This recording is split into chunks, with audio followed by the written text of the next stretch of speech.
العالم والعالم عالم ناكتك جين سباك نباركك جين تأمنك نسلك جين سبكاك قل لك جين كان لسمك كل سجل لك زلك سجد كل بر ولك يتكلم كل بسم أنت وكم لك مالك جاء سون بسان قسم لك أنت لكل جسدا ولا كل هذا نسلك كان نبكم نهارنا كل سؤال لك أنت مش سبب صلي كم ميت باغ وروا من يكون بجهم سوري أنا مثلا نبغاش سوري. ቅዱስ ቅዱስ ቅዱስ እግዚአብሔር አምላኽና ዝነበርካ ዘለኻ ኩሉ ሕሊፍካ ድማ ንዘለኣለም ዓለም ትነብር ካብ ምስራቅ ክሳብ ምዕራብ ካብ ሰሜን ክሳብ ደቡብ ስምካ ንዘለኣለም ዓለም ተመስገነ ይኩን። ስለ ኣምላኽነትካ ስለ ፈጣሪነትካ ቅዱስ እግዚአብሔር ኣምላኽና ንኽብረካ ነመስግነካ ነገልግለካ ንግዛእካ ፍግም ኢልና ድማ ንሰግደልካ ኣለና።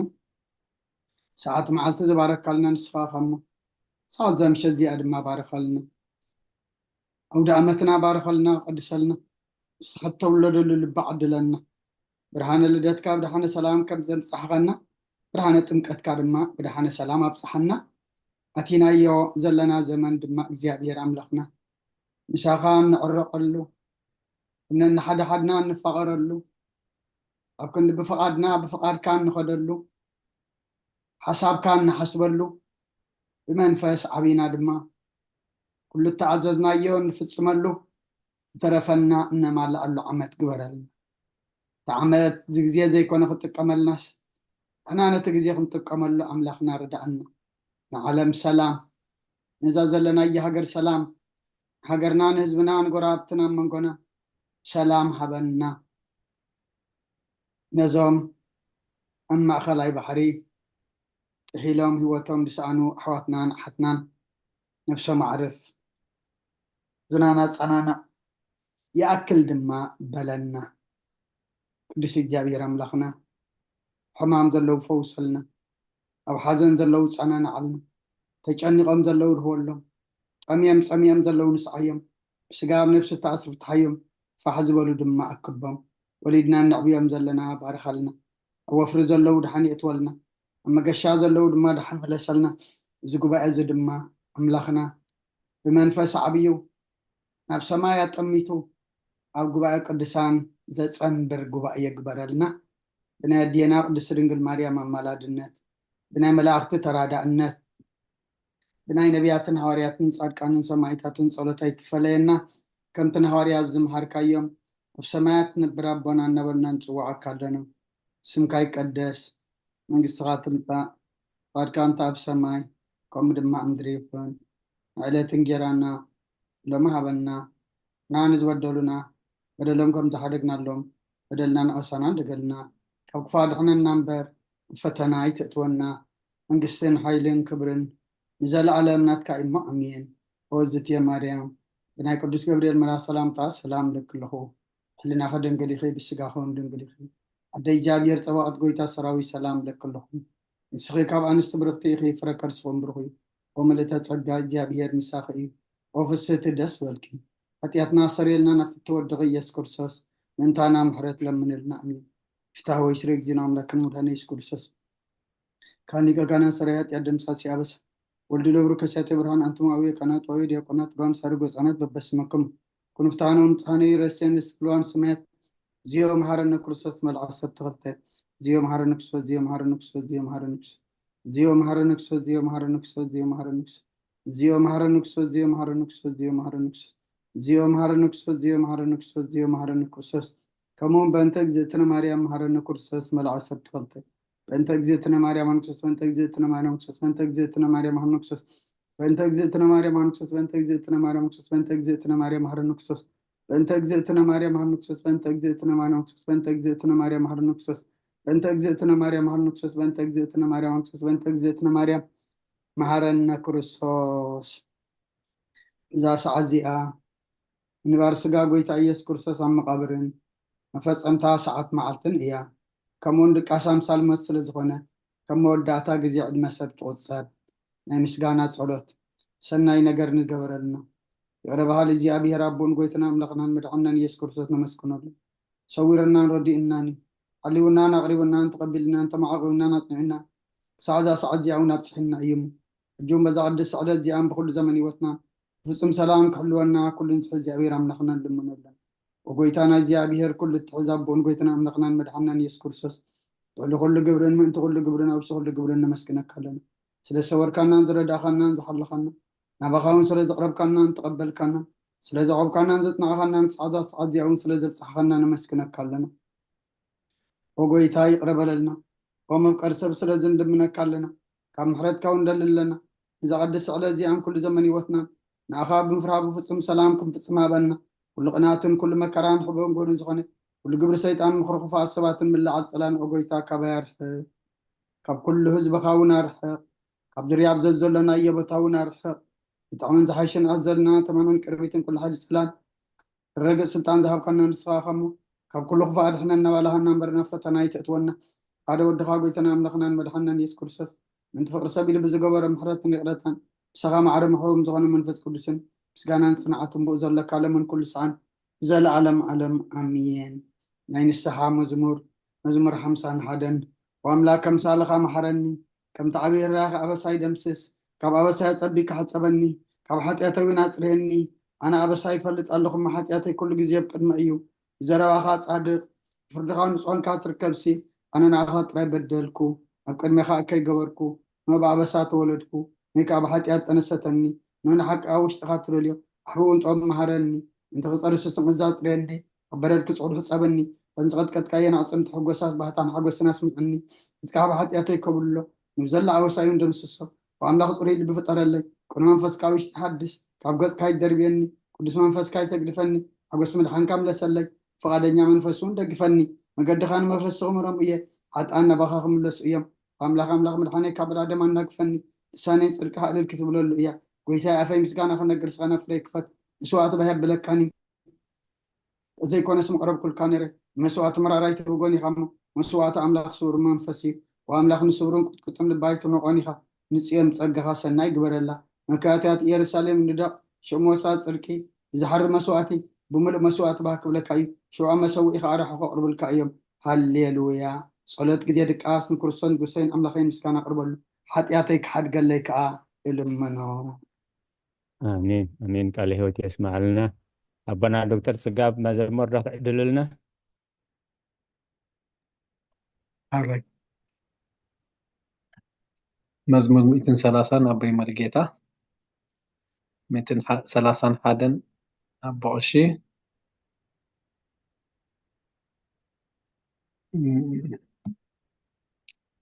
230 كلتن دكتور كفلة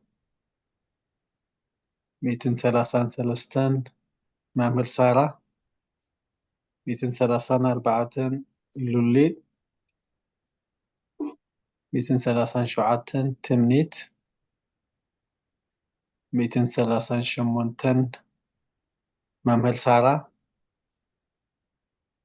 240 حدن دكتور كفلة 240 كلتن لولا 246 تمنيت 247 أنا كم ببا 248 نابهم أبا قال هو يسمع لنا مزمور داوود معرف 240 شمنتن هالليلويا نእግዚአብሔር ካብ ሰማያት አመስግንዎ ኣብ ኣርያም አመስግንዎ ኩልኩም መላእክቱ አመስግንዎ ብዘለኹም ሰራዊቱ አመስግንዎ አትን ፀሓይን ወርሕን አመስግንኦ አትን ቡርሃት ከዋኽብቲ አመስግንዎ አቱም ናይ ሰማያትን ኣብ ልዕሊ ሰማያ ዘለኹም ማያትን አመስግንዎ ንሱ ዓዚዙ ተፈጥር እሞ ንስም እግዚአብሔር የመስግንዎ ንዘለዓለም ዓለም አቆሞም ዘይሓልፍ ሕጊ ከኣሃቦም ንእግዚአብሔር ካብ ምድሪ አመስግንዎ አቱም ገበላት ባሕርን መዓሙቕን ኩልኹም አቱም ሓውን በረድን ኣሳሒታን ግመን ቃሉ ተስልጥ ህበቡላን አቱም ኣኽራንን ኮረቢትን ኩልኹም ፈረይታ ኣዋምን ጽሕድታትን ኩልኹም ኣራዊትን ኩላትኩም እንስሳን ለመም እትብሉን ነፈርቲ ኣዕዋፍን ነገስታት ምድርን ኩላትኩም ኣሕዛብን መሳፍንትን ኩላትኩም ፈረቲ ምድርን ኣጓዝን ጎራዝትን ዓበይቲ ምስ ንኣሽቱ ስሙ በይኑ ልዑል እዩ ግርምኡ ኣብ ልዕሊ ሰማይን ምድርን እሞ ንስም እግዚኣብሔር የመስግንዎ ንህዝቡ እውን ቀርኒ ኣልዓለ ስለዚ ኩሎም ቅዱሳኑ ደቂ እስራኤል ዝቐርቡ ህዝቢ የመስግነሎ ሃሌሉያ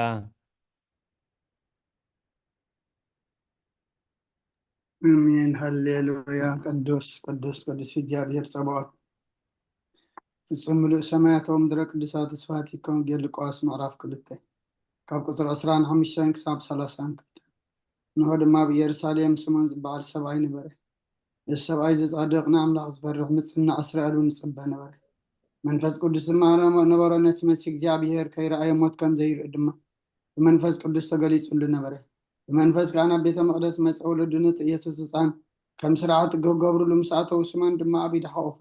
ንኣምላኹን ከም ዝናበለ ባርኾ ወጎይታይ ነቲ ንኣሕዛብ ምግላፅ ብርሃን ንህዝብኻ እስራኤል እውን ክብረት ክኸውን ኣብ ቅድሚ ኩሉ ዘዳለኻዮ ምድሓንካ ዓይንተይ ካብ ረኣያስ እጂ ከምቲ ዘረባኻን ባሪኻ ብሰላም ተፋንዎ ኢኻ በለ ምስጋና ንእግዚአብሔር ኣምላኽ ይኹን ኣሜን ኦ ክርስቶስ ኣምላኽና ምሰይ ረብኻን መንፈስ ቅዱስን ለምን ኩሉ ሰዓት ንሰግደልካ ኣሎና ኣሜን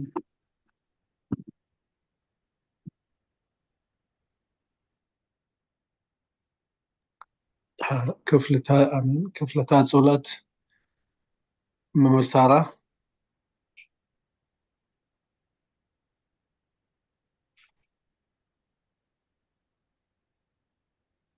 الرأي الله سلام ቤተሰብ መድኃኔዓለም እንሆ ኣብ ቅድሚ እቲ ቁኑዕ ፈራዲ ክቀውም ተዳልየ ኣለኹ ኣብቲ ምግጋይ ዝሓለፈ ዕድመይ ንኩነኔን ንፍርድን ብቑዕ ስለ ዝኾነ ብብዝሒ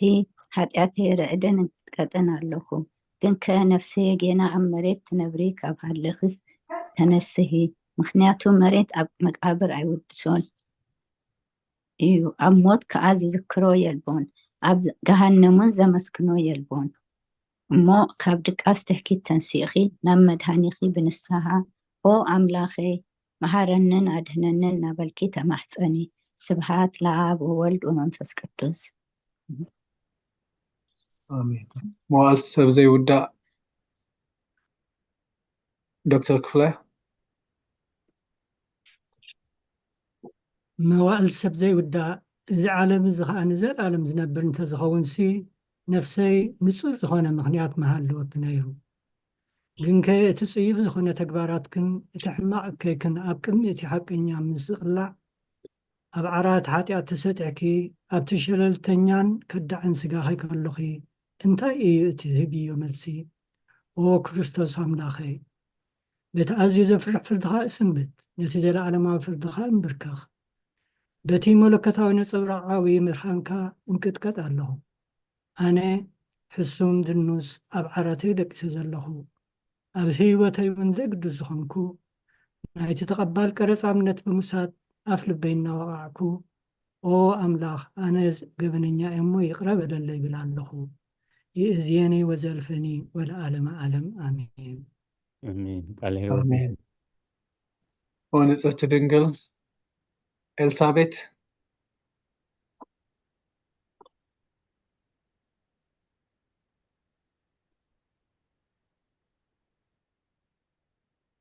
ميت خزلها ኤልሳቤት سمع له أنا وتسمع له سمع له أشلي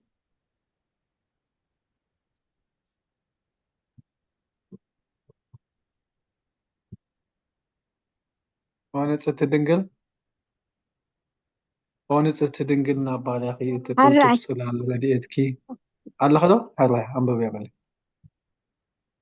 ቀጽላ ዶክተርዬ ቀጽላ ونጽሕቲ ድንግል ናባል ያኺ ተቆጥብ ስላል ረድኤትኪ ዘርግሒ ነቲ ኣብ ሕልናይ ከም ማዕበል ዝገማጥል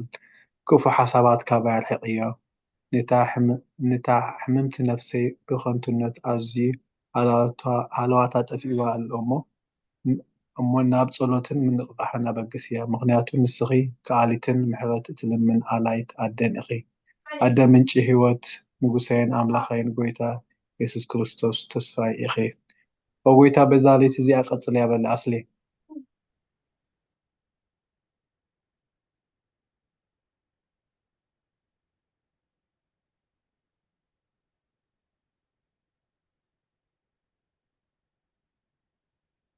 هلا لولا تعمك انت خينا عرشي كيميسيكم تعمل مسكت موائل سب زي ودا إذا علم زي خان صدق هو نو او قويتا بزالي تزيع أوكي عرشي أو كويتا بزاليتي زي أنا عمو بزي حديث كحدر حلونا أو أملاك أبوتاتنا نسخبرو فيها بركتك أزي بزحيو قدس سمكاون نزل عالم كبر زمالو إيو آمين أو كويتا خمتي أباخا توكلنا زلنا محرتك قوم تخونلنا أنتو كله نعاخا يتصبع اللو نسخاها أب أوان مجدي تهجم أو أملاحنا مدحانينا أو تسفى كله وسن مدري سمعنا أو قويتا نسخا كابزي عليت الزين نزل علم تدحننا تعقبنا آمين أو قويتا بروخي خامو فردخا مهارنا أو قويتا بروخي خامو حقنتك محرتكن حقنتك أردعنا أو قويتا بروخي خامو خبرخا أبرهالنا أو قويتا محرتك نزل علم ينبر أو قويتا نعم نتقبار إيدكا كولدو نولدو معقوبينا سلزوخنكا أيتنتقنا أو قويتاي نعخا بديلي إيمو محارني نفسي أدحنا اندابلكو اتصلي ألوكو أو قويتاي أواخا توكيلي ألوكمو أدحنني فقادكا هقبركا مهارني نسخا أملاخي فالفالي هيوت إخا ببرهانكا دمائنا برهان النرئي محرتك نابتم دفلتخا كبرخا ناب قناعات لبي تمت تقام بركة مسكانا بحق ناتك أيو أو قدم عالم زنبركا نزل عالم اتنبر زلخا أبون ودن منفس قدسن نعخا مسكانا وداسي قرما يقبا لو من كل ساعة نزل عالم آمين أو لعلقويتا بأخا مأمان نسم كام زمار سنة يمو محرتك أبد الطباح حقنتك دمالي ثلاثي أزنتو آمين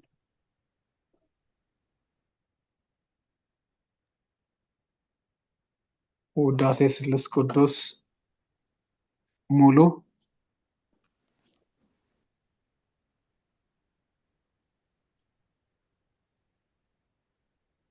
كما يوعدكم جميل يسوس قدس እግዚአብሔር ቅዱስ ኃያል ቅዱስ ሕያው ዘይመውት ካብ ቅድስቲ ድንግል ማርያም ዝተወልደ መሓረና ቅዱስ እግዚአብሔር ቅዱስ ኃያል ቅዱስ ሕያው ዘይመውት ኣብ ዮርዳኖስ ዝተጠምቀ ኣብ ልዕሊ ዕፀ መስቀል ምእንታና ዝተሰቕለ መሓረና ቅዱስ እግዚአብሔር ቅዱስ ኃያል ቅዱስ ሕያው ዘይመውት ኣብ ሳልሳይ መዓልቲ ካብ ሙታን ተንስአ ብምስጋና ናብ ሰማያት ዝዓረገ ኣብ የማነ ኣቦኡ ዝተቐመጠ ኣብ ሕያዋንን ሙታንን ክፈርድ ከም ብሓድሽ መፅእ እዩ ብጎይታ መሓረና ምስጋና ንቦን ንወድን መንፈስ ቅዱስ ሎምን ኩሉ ሰዓን ዘለኣለም ዓለም ኣሜን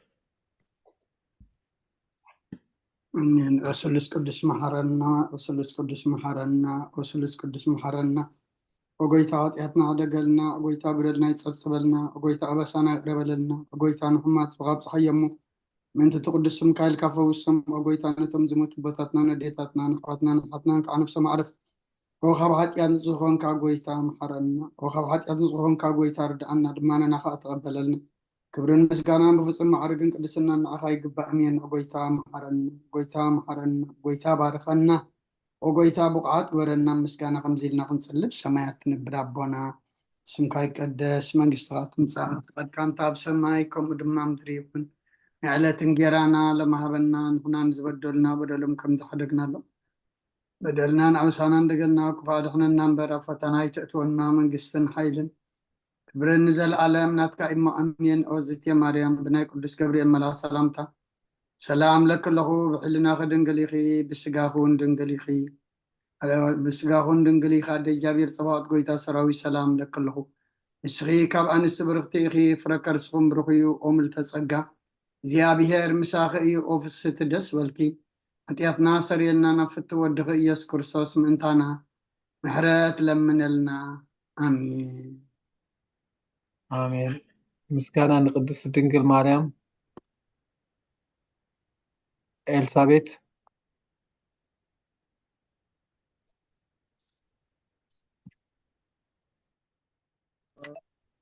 والله أبيات النسأني هودي قدستي أوكي جيجفو قدست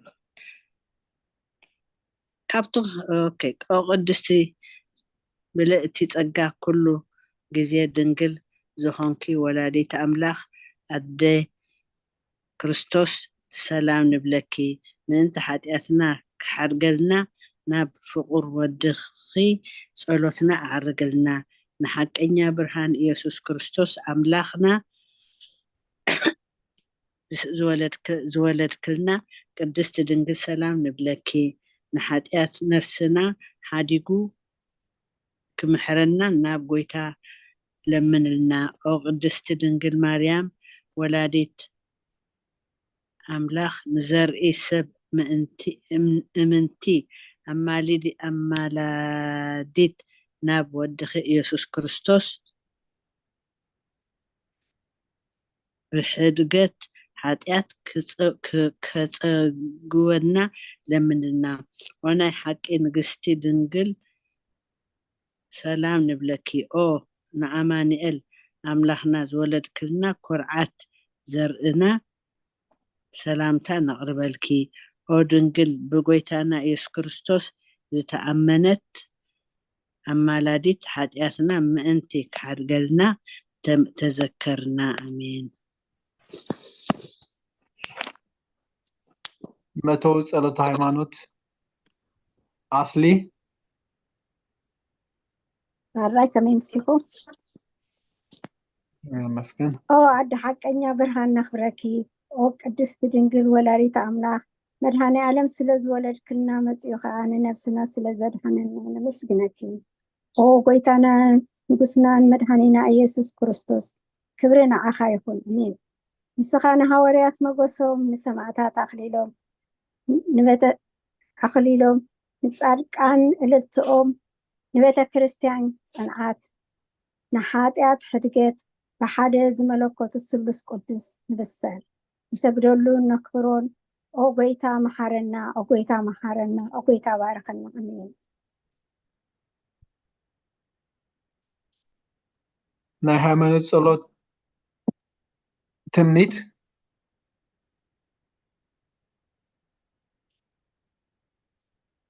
እሺ ከመምሲኹም ናይ ሃይማኖት ጸሎት ኩሉ ብዝሓዘ ሰማይን ምድርን ዝርአን ዘይርአን ዝፈጠረ ብሓደ እግዚኣብሔር ኣብ ንኣምን ብሓደ ጎይታ ኣብ ኢየሱስ ክርስቶስ ዓለም ከይተፈጥረ ምስኡ ሁሉ ብዝኾነ ወልዲ ኣብ ዋህድ እውን ንኣምን ካብ ብርሃን ዝተረኽበ ብርሃን ካብ ሓቀኛ ኣምላኽ ዝተረኽበ ኣምላኽ ዝተወልደ እምበር ፍጡር ዘይኮነ ብመለኮቱ ምስ ኣብ ማዕረ ዝኾነ ኩሉ ብኡ ዝተፈጥረ ብዘይክኡ ግና ኣብዚ ምድሪ ዘሎ ይኹን ወይ ኣብ ሰማያት ዘሎ ምንም ዝተፈጥረ የልቦን ምእንታና ምእንቲ ሰብ ምእንቲ ድሕነትና ካብ ሰማያት ዝወረደ ብመንፈስ ቅዱስ ካብ ቅድስቲ ድንግል ማርያም ስጋ ለበሰ ሰብ ኮነ ሰብ ኮይኑ ድማ ብዘመን ጴንጤናዊ ጲላጦስ ምእንታና ተሰቕለ ሓመመ መከራ መስቀል ተቐበለ ሞተ ተቐብረ ኣብ ቅዱሳት መጽሓፍቲ ከም ዝተጻሕፈ ኣብ መበል ሳልሳይ መዓልቲ ካብ ምውታት ተፈልዩ ተንስአ ብኽብሪ ናብ ሰማያት ዓረገ ኣብ የማነ ኣቡኡ ተቐመጠ ከም ብሓድሽ ንህያዋን ንሙታን ክፈርድ ብኽብሪ ክመጽእ እዩ ንመንግስቱን መወዳእታ የብሉን ጎይታን መሕወይን ብዝኾነ ካብ ኣብ ዝሰረፀ መንፈስ ቅዱስ ንኣምን ምስ ኣብን ወልድን ንሰግደሉን ነመስግኖን ብነቢያት ዝተዘርበ እዩ ልዕሊ ኩሉ ናይ ሃዋርያት ጉባኤ ብዝኾነት ብሓንቲ ቅድስት ቤተ ክርስቲያን ንኣምን ንሕድገት ሓጢኣት ብሓንቲ ጥምቀት ንኣምን ትንሣኤ ሙታን ንዘለዓለም ዓለም ዝመጽእ ህይወት ተስፋ ንገብር ኣሜን ጎይታ ጸሎትና ሰሚዕኻ ኃጢአትና ሕደገልና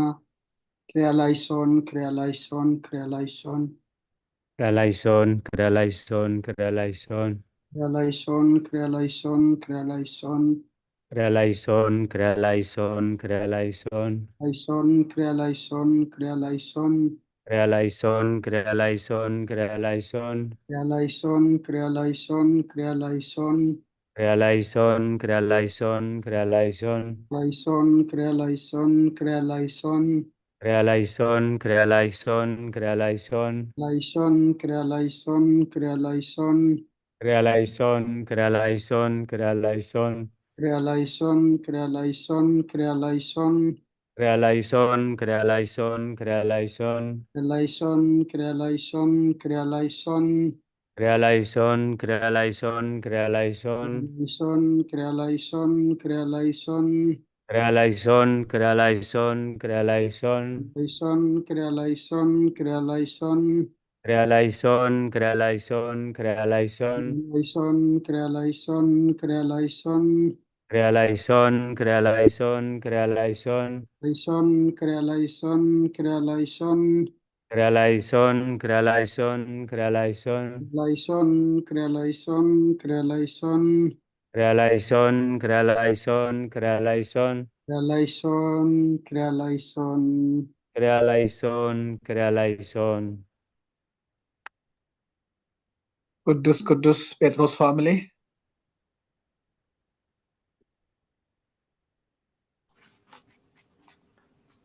ሰላም ከመይ ምሲኹም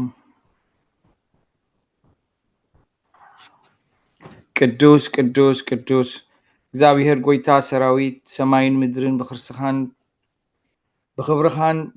ብልግስኻን ሙሉኣት እየን ኦ ንኩሉ እትመልኽ እግዚአብሔር ኣቦ መሓረና ኦ ጎይታ ሰራዊት ኣምላኽ ሓይልታት ምሳና ኩን ምክንያቱ ኣብ ግዜ ሽግርናን ጭንቅናን ብዘይክኻ ረዳኢ የብልናን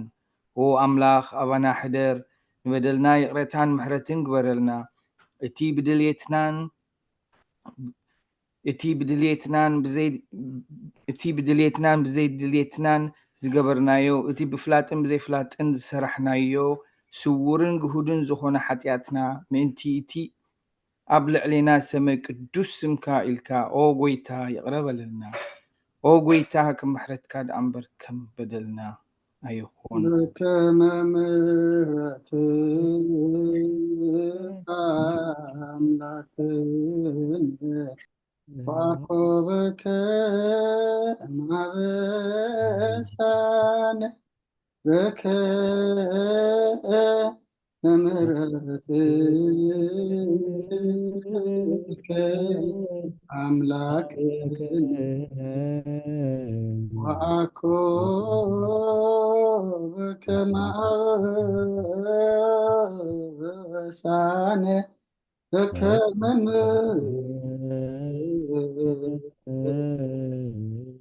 رسيك وأكوبك مع بسانة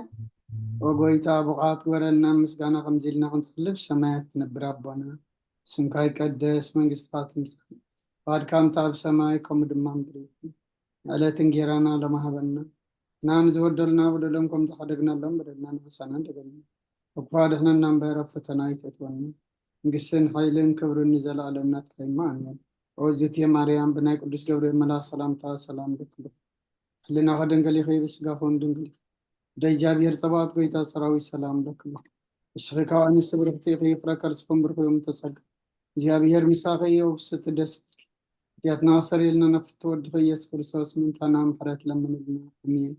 ናይ ንስሓ ጸሎት ጎይታ ኣብዛ መዓልቲ እዚኣ ኣብ ቅድሚኻ ብተግባርኩም ብቓል ሓሳብኩም ብኩሉ ዋሳትና ዝሓጣና እዩ ስኻሪ ክረኹን መፍቅር ሰብን ስለ ዝኾንካ እንቲ ትቅድስም ካይልካ ተዓረቐና ንሕደገልና ወኣምላኽ ሰላም ክንሓድር ሰላማዊት ይታበና ኣብዛ ናይ ድቃስ ግዜና ካብ ኩሉ ጭንቀት ናፃ ግበረና ካብ ኩሉ ክፍኣትን ካብ ኩሉ ፈተና ፀላእን ክሕልወና ከዓ ናይ ሰላም መልኣካ ላእኸልና ፀጋ ምርህራን ትመፍቅር ሰብ ዝኾነ ሓደ ወድኻ ጎይታናን ኣምላኽናን መድሓናን ኢየሱስ ክርስቶስ እቲ ብኡን ምስኡን ክብርን ውዳሴን ግርማን ዘሎካ ማዕሪኻ ምስ ዝኾነ ወሃብወት መንፈስ ቅዱስን ምስጋና ይግባኣካ ሕጅን ንዘለኣለም ዓለምን እሜን ናይ ንስሓ ጸሎት ኦ ጎይታ ድሕሪ ነፍሲ ወከፍ ዝዓፅፅ ዘሎ ጸሎት ኦ ጎይታ መሓረና ምሕረትካ እውን ኣብዝሓልና وأم نفسه وكب ساعات جديان أب سماينا مدري بخبرات سجل الكا كريستوس من أملاخنا بعدنا وقت عقسم بزحمرات مسنات ملاخن روحهم نتمنى زغدا ما يم حتى تنياتات تمحر حتى من الساعات ما ليس به وقت كنا برمبر موت زي ترلي أنت صبيان دلت تسفى سمايات كرهبو وكل من أبدحنا تتقدم وقيت أبزا ساعات أنا كل ساعات لما أنا نتقبل يوتناك أنا علنا تأزازات كان قبر مرحنا منفسنا قد السجانا حساباتنا ننسى تمنيتنا ونسمر حمامنا فوش حتياتنا هذا قلنا خاب كل قفا عزان سكيال تبرد عنا كلنا أمكن أقبل ودسان ملاك تحلونا نودت أمنات كنا من رحمتي نابت زي مرمرن زي وسان فتت كام بس حد لنا سخان زي العالم بروحك أمين أقويتا وقعد كبرنا مسكنا خمزيلنا خمس لب سماعت نبرابنا سمكاي قداس من قصات مس فاد كان تاب سماي كم دم أمدريكم على تنجرنا على ما هبنا أنا نزور دولنا بدلهم زحدقنا لهم بدلنا نحسنا بدلنا وفاد إحنا نمبر فتنا يتتون من قصن حيلن كبر نزل عالمنا كاي معني روزتي مريم بناي قدس جبريل ملا سلام تا سلام لكم اللي ناخدن قال يخيب سلاخون دنك عند جابير توات قويتا سراوي سلام لكم سخكان السبرختي يخيب فركرسكم برخي قوم لتسقى جابير مساقي وست دسبلك اتياتنا صري لنا نفت ودخي يسكر سوس من تانا محرات لمن لنا امين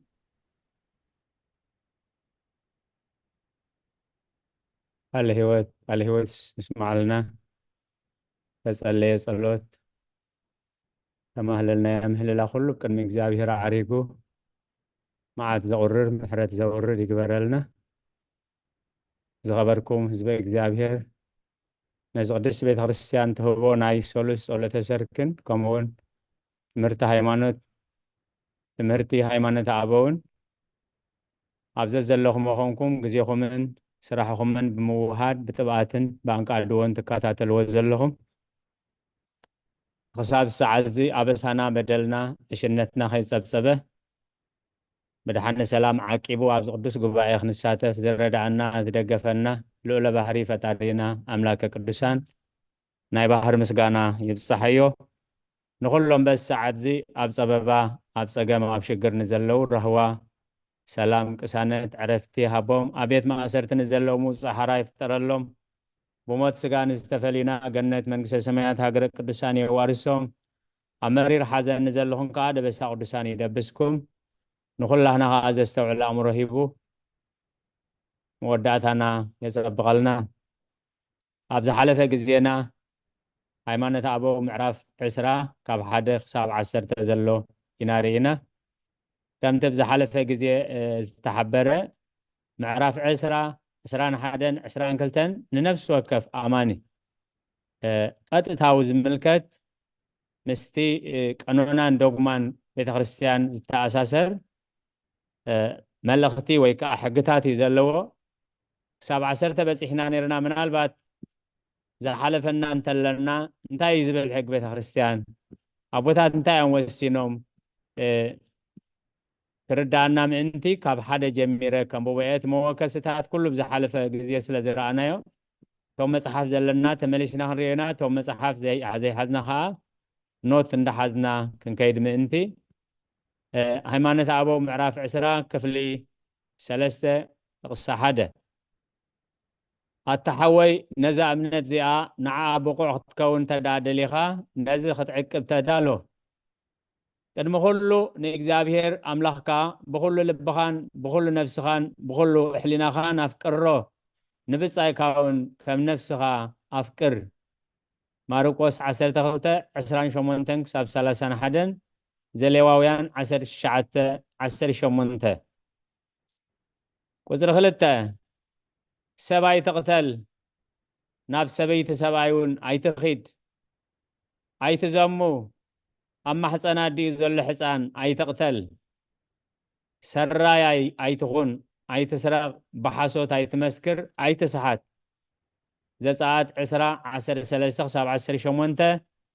ماتيوس حمشة عسران حدن ساب 4 شمونتن يعقوب معراف كلته وزر خلته ساب عسر تخلته رأي يوحنس عسران كلتن عسر توحمشة وزر سلسته بعلو خابز موتن تحانيقو خابز موتن أيتبلع زفترة شعات 4 زلواويان سلسته عسر شوعته قبر هاريات عسر توحمشة عسرا وزر 4 نزخوان سب كابز هايمانو زي آخت وزر كيس حتكاتا تنكو استوعل انت زي كوينو خاب اكزابيه رفولي كتكونيها ماتيوس شوعات عسر شوعات ولا سيس معراف كلتا قدر شوعات خصابت الشعات قدر حموشة اتن استفلت حاتيات زي اتنين زي تفلتو ناشتو تأزازات كالو نحنا دما بزعباتهم كنزاري بينا قصري شدشة قدم كله صادقان منوكوساتن كابانستي رحقو ناباتن أيقربو مساتن أيزاربو قالوا كو حنت قال أيزاربوان كاباتن يرحقو ماتيوس 10:10 قدامي كورنثوس معرف شوعته 5:3 كساب 4 قصري شوعته بزبلة صدما كله تجهاتهم تجلسهم كم زير إيوان يقبروا كمي كم رأيز تلعله لبي زمي إمه بز خيرخسو يتنقهوا زسعات 10:4 إيوب 31 ماتيوس 5:27 كلاي بيتروس معرف كلته 14 قصري شمونته كلته ساعة الزارب وي كلته زتبايو أيتهون أي وي كي تحسوا متقوسي وي كلته زمال حاسو هي تخون تتنقى قصرة الشعاتة هدأت زي ولو أخايدا أيتغيد زهلو الأخايدا ونايتغيد بزي حفرة أيتخون نقاد سب زادلو أيتخون كفوق تزارابون أيتخون قصرة 10 أيتتصارف زرباباچا أيتزارب أيتراقم كتو أيتمحال قالكا هو أنت خوينو هو ندزي كوينو خا أيكونن يخون مثالي 21 كساب 25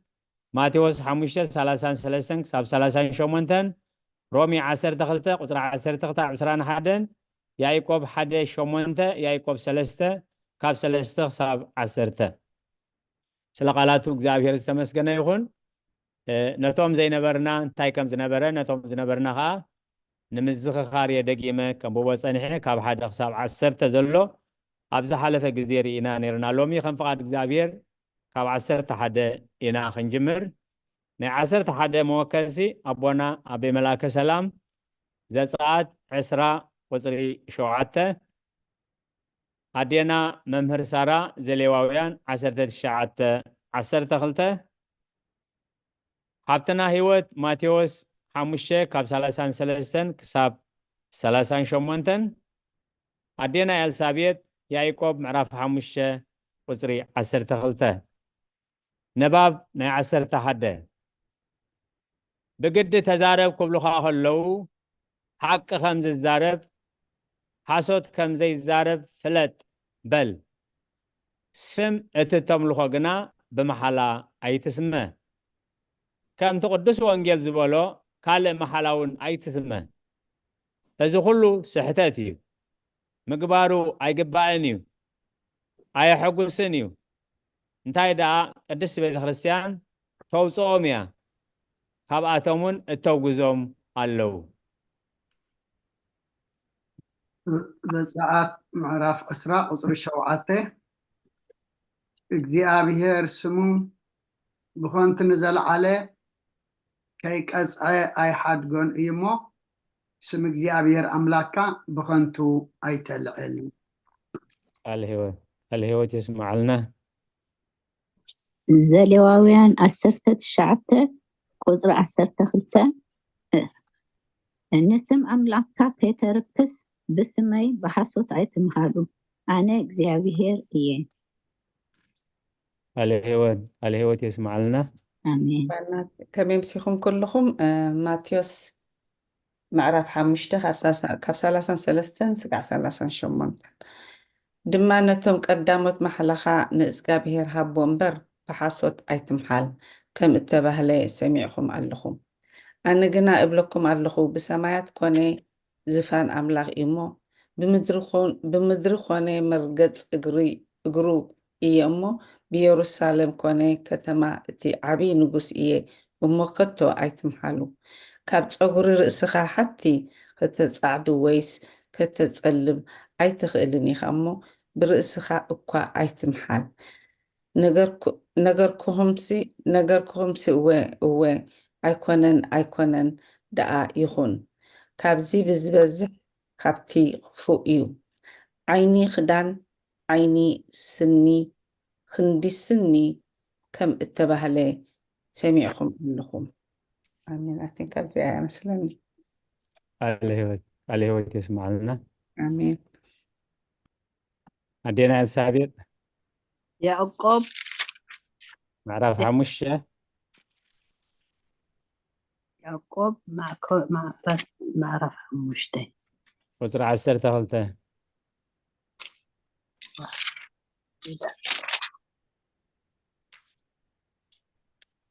مع رفع مشتي قطرني زي الرأي وينه وزر 10 تغلطة الرح 10 حدا 10 دخل عندي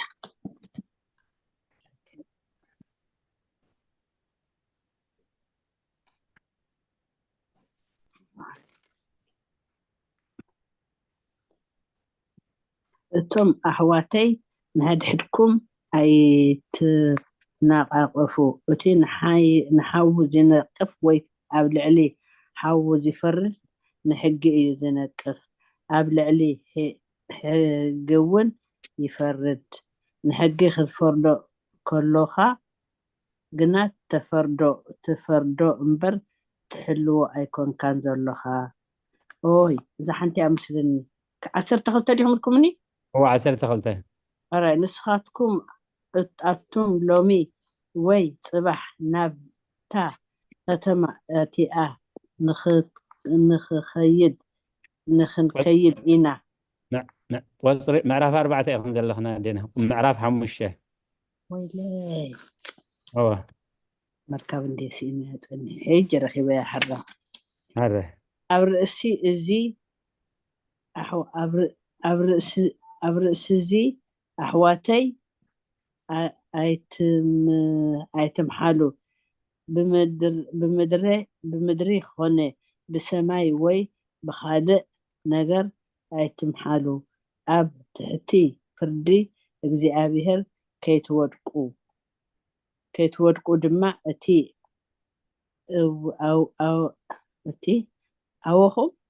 ኣወኹም እትወኹም እወ እቲ ኣይኮነን ዝበልኩምዎ ከዓ ኣይኮነን ይኹን ኢሉ على هوت يغنيلي واي على هوت يسمع لنا دينا سوري الرأي سبال حبتنا ملو رأي يوحنس 10 شديشة قطري 10 توحمشة نباب قطر 10 تخلته داقم عراقا تكون زقد دكا مخنيات عند زي راهبكا أبكر مزخونة سب عراقا هاي تخون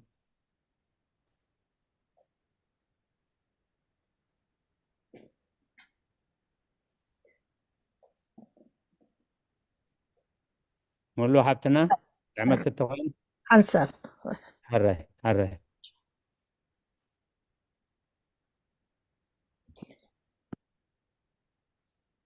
وناه ممزء أوي سبال الساعة بقز كوينة أبتاكم أن تقرينيا تبزلاتو قبل أما تقلبات مغيرة نهو كم سرق متسألخو ترايو أنتي كيد نحفرتون أيريون كيريو እታ ዝነቅሕ ክዳን እውን ዝእርነብ ብፁዕ እዩ አሜን ቃለ ህይወት يسمعلنا ረብኩ ፀኒሕና راي ቁፅሪ 13 በፂሕና ኣለና ሃብተና ትምኒት ዘሌዋውያን 19 ካብ 16 ክሳብ 17 ሃብተና ልኡላ ማቴዎስ 5:22 ሃብተና ኣስሊ ቆላሲስ ምዕራፍ 2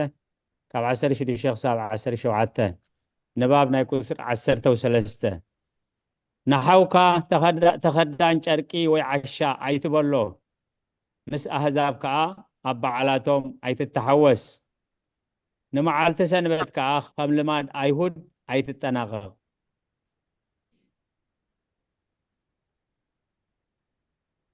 عبتنا تمنيت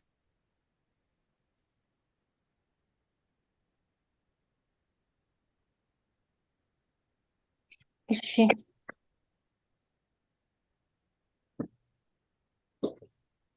ኦሪት ዘሌዋውያን ምዕራፍ 19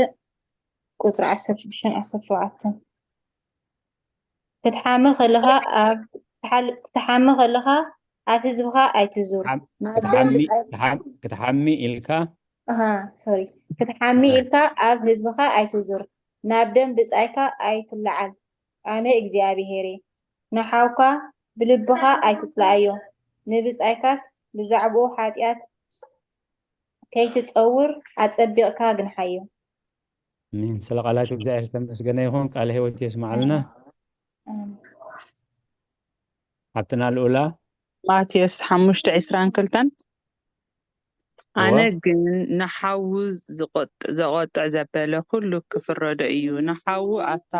ተኸዳኒ ጨርቂ ዝብል ድማ ኣብ መጋባእያ ክፍረዶ ኣታ ዓሻ ዝብሎ እውን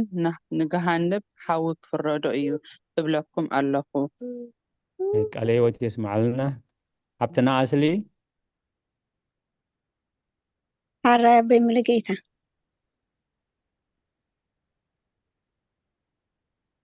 ላሲስ ምዕራፍ 2 ካብ 16 ክሳብ 17 ሓራይ ቆላስያ 2 ምዕራፍ 2 ካብ 16 ክሳብ 7 ደጊም ብብልዒ መስተን ወይም ከዓ ብምብላዕ በዓላት ወይም ብስርቂ ወርሒ ወይም ብሰንበት ዝመፅእ ሓደ እኳ ኣይፍረድኩም እዚ ነቲ ዝመፅእ ጸሎት እዩ እቲ ስጋ ግና ክርስቶስ እዩ ኣሜን ቃለ ህይወት የስማዓልና ቁፅሪ 14-15 ኣብ ሓደ ሞከሲ የን ዘለዋ ጴጥሮስ ፋሚሊ ዘህልኩ ምዕራፍ 22 ካብ 7 ክሳብ 41 ኣቦና ኣበይ መላከ ሰላም ዘህልኩ 23 ካብ 1 ክሳብ 30 ኣዴና መምህር ሳራ ማቴዎስ 23 ቁፅሪ 5 ሓብትና ህይወት ማቴዎስ 23:5 ኣዴና ኤልሳቤጥ ግብረ ሐዋርያት 8 ካብ 18 ክሳብ 25 ወይነዊሓ ኣራይ ክቀይረከን ኣዴና ኣራይ ምስ ህይወት ሓብትና ክትቀያየራ ኢኽን ማቴዎስ 23 ቁፅሪ 5 እናባኽን ህይወት ሓብትና ግብረ ሐዋርያት 8 ካብ 18 ክሳብ 25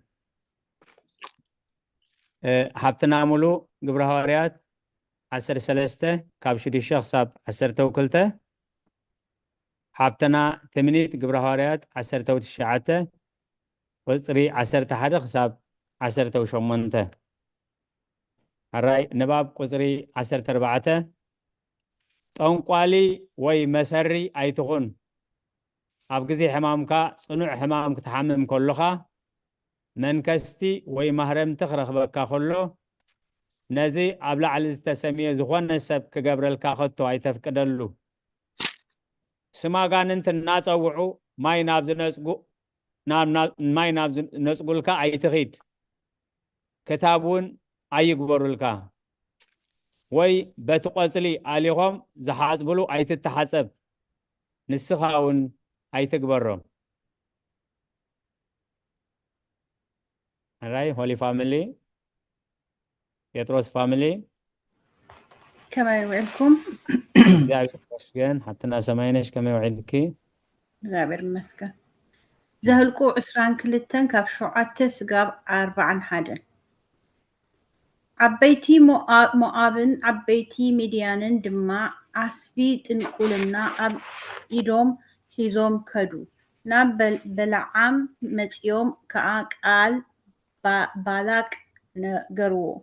ንሱ ድማ ሎሚ ለይቲ ኣብዚ ሕደሩ ከምዚ እግዚአብሔር ዝነገረኒ ነገር ከዓ ክምልሰልኩም ይበሎም ሹማምቲ ሞዓብ ድማ ምስ በለዓም ተቐመጡ። ኣምላኽ ድማ ናብ በለዓም መፂኡ እዞም ምሳኻ ዘለው ሰባት እንታወት እዮም በለ። በለዓም ከዓ ንኣምላኽ በሎ ባላቅ ወዲ ፂጶር ንጉስ ሞባ እንሆ ካብ ምስሪ ዝወፀ ህዝቢ ገጽ ምድሪ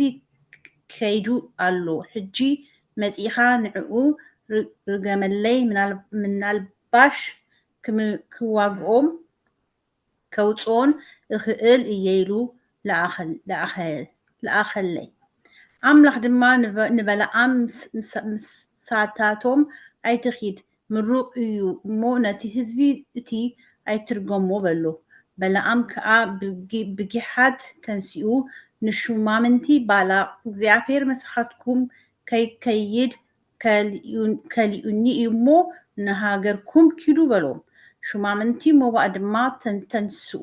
ናብ ባላቅ መፂኦም ከዓ ባላዓም ምሳና ምምፃእ ኣብዩ በልዎ። ባላቅ ድማ መሊሱ ካባኻትኩም ዝበዝሑን ዝኸብሩን ሹማምንቲ ሰደደ። ናብ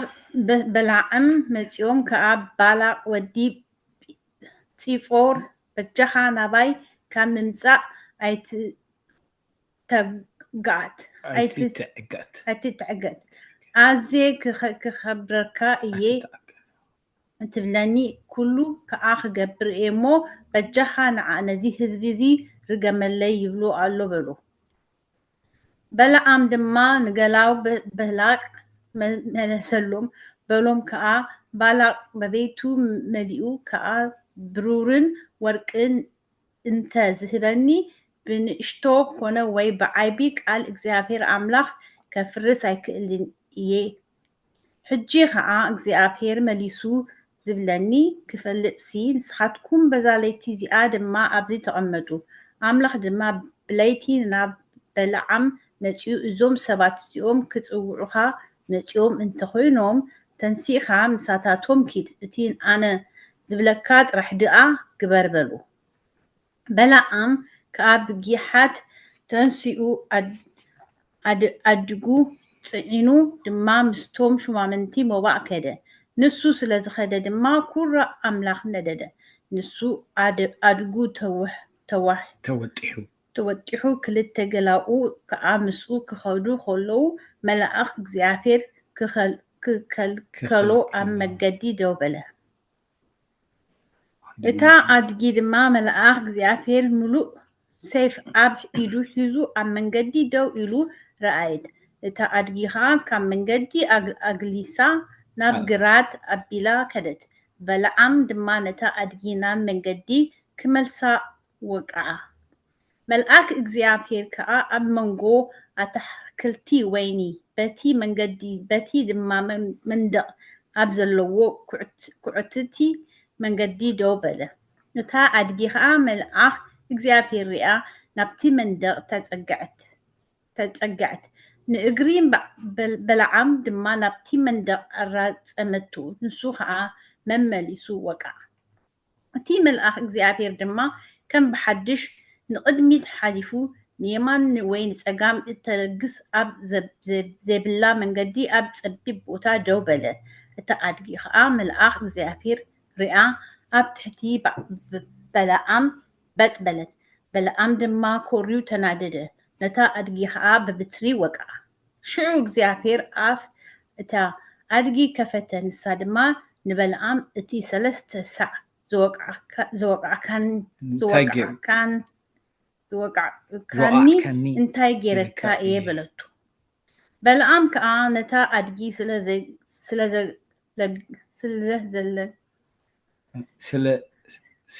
ስለገጽክለይ ሰይፍ ኣብ ኢደይ እንተ ዝህልወንስ ሕጂ እኳ ምቀተልኩኪ በለ።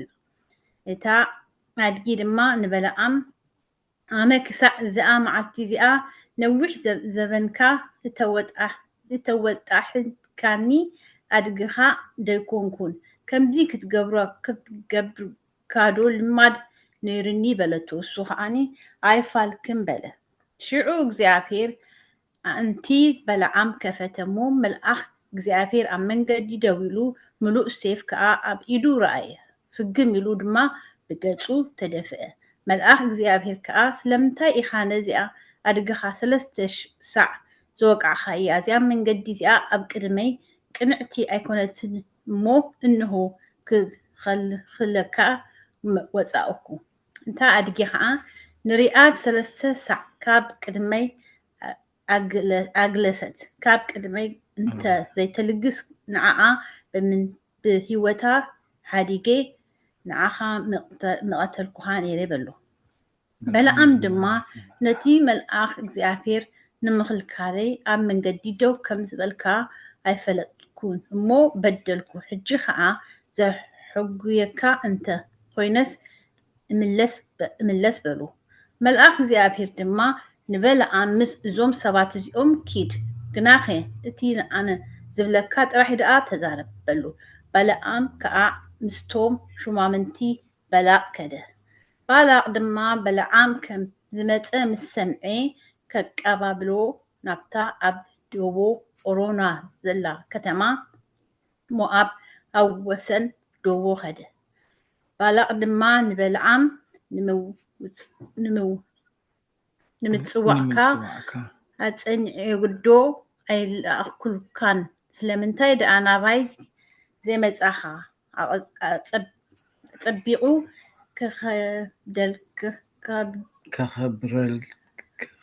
ከክብረካዶ ኣይክእልን እየ በሉ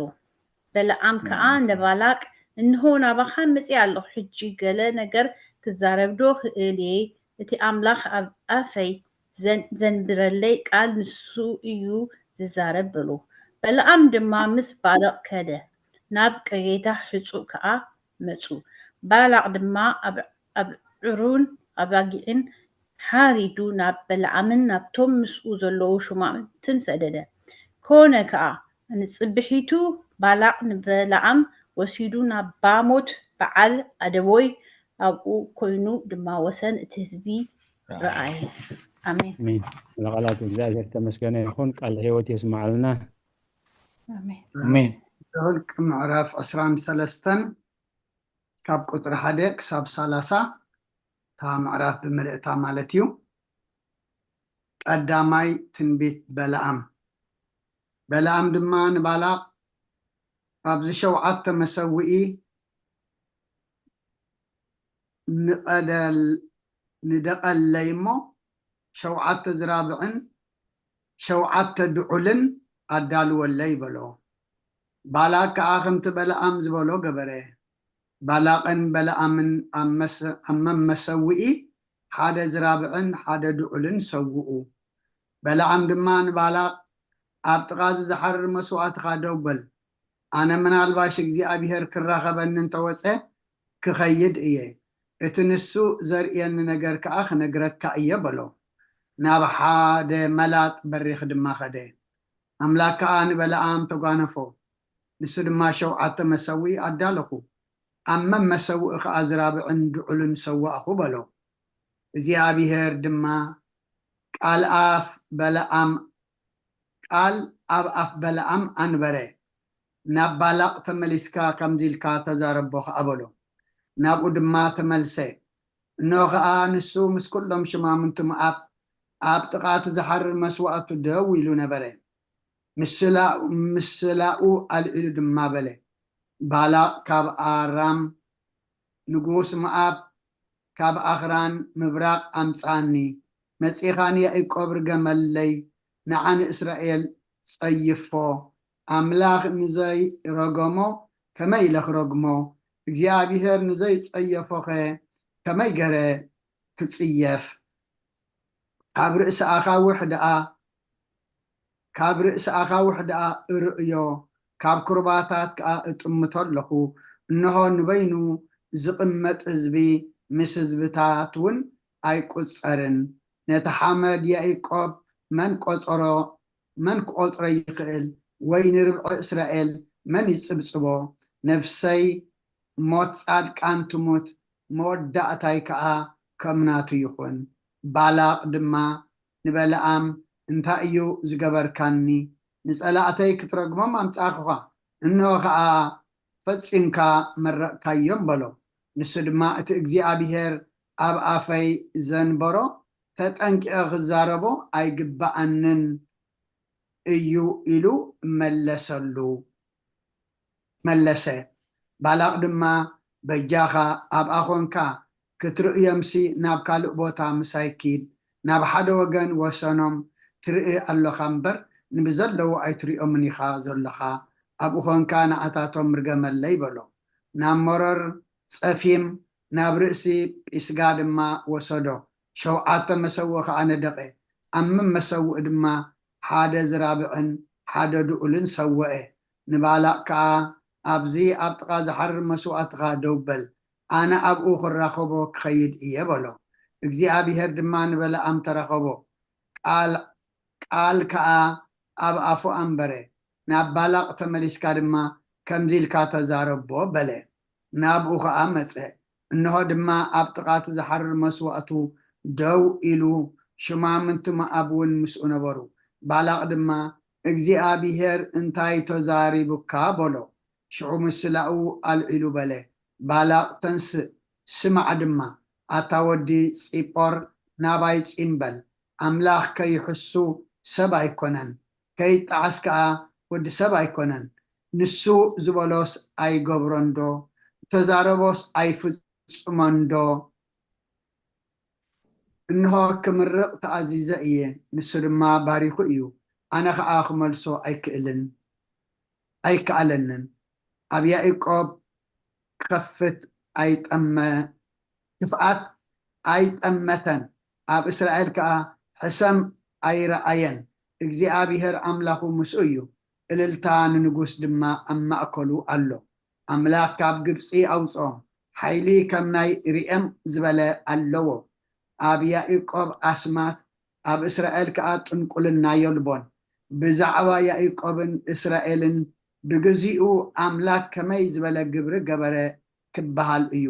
እንሆ ህዝቢ ከም ዋዕሮ ይትንስእ ከም ኣንበሳ ይለዓል ዝዘረፎ ክሳዕ ዝበልዕ ደም እቶም ቁቱላት ከዓ ክሳዕ ዝሰቲ በጥ ኣይብልን ሽዑ ባላቅ ንበለዓም ምርጋም ኣይትርገሞ ንምራቅ ከዓ ኣይትመርቆ በሎ በለዓም ግና ንባላቅ እግዚኣብሔር ዝብለኒ ኩሉ እየ ዝገብር ኢለዶ ኣይተዛረብኩኻን ኢሉ መለሰሉ ሳልሳይ ትንቢት በለዓም ባላቅ ድማ ንበለዓም ናብ ካልእ ቦታ ክወስደካ ምናልባሽ ኣምላኽ እንተሰመሮ ኣብኣ ኮንካ ክትረግመለይ በጃኻ ንዓ በሎ ባላቅ ከዓ ንበለዓም ንበረኻ ኣቢሉ ናብ ዘርኢ ናብ ርእሲ ጲዖር ወሰዶ በለዓም ድማ ንባላቅ ኣብዚ 7 መሰውእ ንደቐለይ 7 ዝራብዕን 7 ድዑልን ከዓ ኣብዚ ኣዳልወለይ በሎ ባላቅ ድማ ከምቲ በለዓም ዝበሎ ገበረ ኣብ መመሰውእ ከዓ ሓደ ዝራብዕን ሓደ ድዑልን ሰውአ ቃለ ህይወት ይስማዓልና ኣዴና መምህር ሳራ ኣቦይ መርጌታ ኤልሳ ሃብቲ ሂብኩማ ኢኹም እሞሱ እሳተን ብቦዳ ደጊምኩም ሂብኩማ አንተ በህይወም ነው ኣንብብያ እንብባዶ هو حقهم نو يحني لك كومبلين غير انديموني سوري نو إلسينا هري كلهم قبرهم سب انتي كريوم يقبروا كريوم يقبروا كتاباتهم يزرقحوا زفر كداونتمون يناقفوا يقفحوا الهوت يسمعنا امين يغني لي هوت حبتنا እሺ ግብረ ሃዋርያት ምዕራፍ 8 ካብ 18 ስጋዕ 27 ፈቀደ ስጋዕ 25 ሶሪ ስምዖን ከዓ መንፈስ ቅዱስ በቲ ምንባር ኣዳው ሃዋርያት ከም እተዋህበ ምስ ረኣየ እቲ ኢደይ ዝነብረሉ መንፈስ ቅዱስ ምእንቲ ክቅበልሲ ንዓይ ከዓ እዚ ስልጣን እዚ ሃቡኒ ኢሉ ገንዘብ ኣምፃሎ ጴጥሮስ ግና ነቲ ህያብ ኣምላኽ ገንዘብ ክትገዝኦ ስለ ዝሓሰብካ ወርቅኻ ምሳኻ ይጥፋእ ልብኻ ኣብ ቅድሚ ኣምላኽ ቅኑዕ ስለ ዘይኮነ ከዓ ኣብዚ ነገር እዚ ክፍሊ ወይ ግደ የብልካን እምበኣርሲ ካብዚ ክፍኣትካ እዚ ተለሳሕ ምናልባሽ ሓሳብ ልብኻ እንተሓደገልካ ንእግዚአብሔር ለመኖ ኣብ መሪር ምርዘን ኣብ ማእሰርትን ግፍዕን ምህላውካ ርኤካ ኣለኹ በሎ ስምዖን ከዓ ካብዚ ዝበልኩምዎ ሓደ እኳ ከይበፅሓንስ ንእግዚአብሔር ለሙኑለ ኢሉ መለሰ ንሳቶም ከዓ ቃል ጎይታ ምስ መስከሩን ምስ መሃሩን ኣብ ብዙሓት ዓድታት ሰማርያ ወንጌል እናሰበኩም ናብ ኢየሩሳሌም ተመለሱ ቃል ህይወት ይስማዓልና አሜን ኣብትና ሙሉ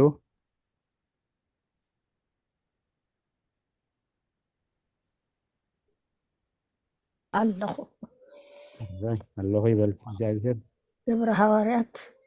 ምዕራፍ 13 ካብ 6 ክሳብ 12 ነታ ደሴት ብዙሕ ክሳዕ ጳፎስ ምስ ዘርዋ ከዓ ሓደ ጠንቋሊ ነቢይ ሓሶት ባርዮስስ ዝስሙ ኣይሁዳዊ ሰብኣይ ረኸቡ ንሱ ምስቲ ምስሌኔ ሰርግዮስ ጳውሎስ ኣስተውዓሊ ሰብኣይ ይነብር ነበረ ንሱ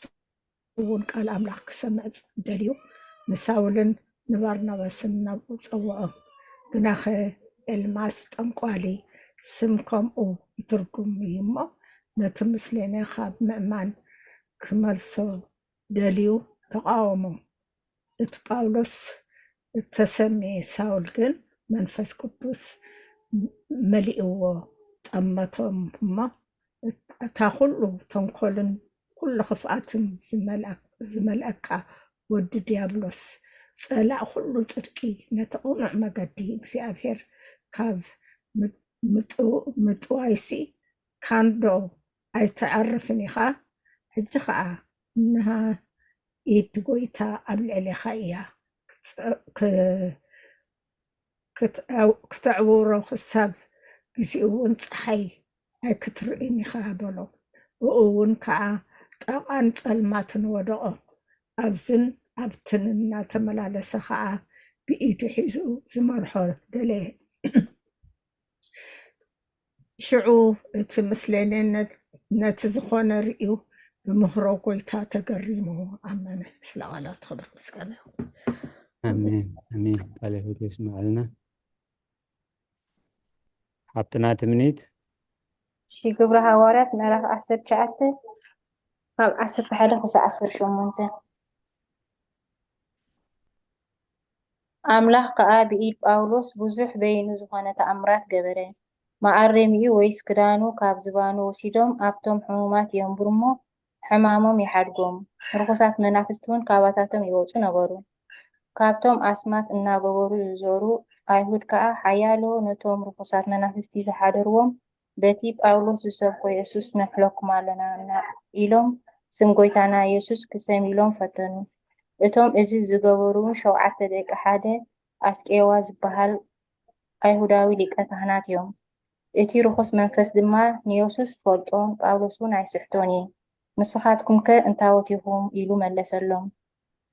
እዚ ርኩስ መንፈስ ዝሓደሮ ሰብኣይ ከዓ ጎየሞ ጥራዮም ኮይኖም ቆሲሎም ካብታ ቤት ክሳዕ ዝሃድሙ ንክልተ ካባታቶም ተበራቲዑ ኣሕመቆም እዚ ነገር እዚ ኣብቶም ኣብ ኤፌሶን ዝነበሩ ኣይሁድን ጾርዓውያንን ኩላቶም ተፈልጠ ንኩላቶም እውን ፍርሃት ወደቆም ስም ጎይታና ኢየሱስ ከዓ ተመስገነ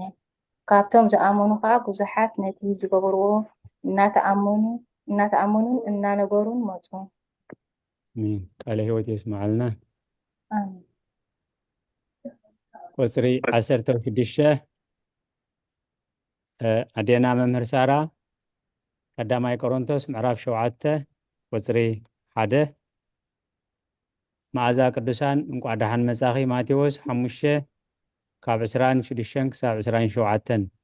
ንባብ ቁፅሪ 16 ንስጋኻ ካብ ኩሉ ክፉእ ነገር ካብ ኩሉ ርክሰትን ሓልዎ ከምቶም ኣንስቲ ዘእትዉ ናብ ቤትካ ሰበይቲ ኣይተእቱ ከመይ ኣንስቲ ቅድም ፈተውቲ ዳሓር ጸላእቲ ስለ ዝኾና ዝኾነት ሰበይቲ ናባኻ ክትቀርብ ኣይተፍቅድ أدينا ممر سارة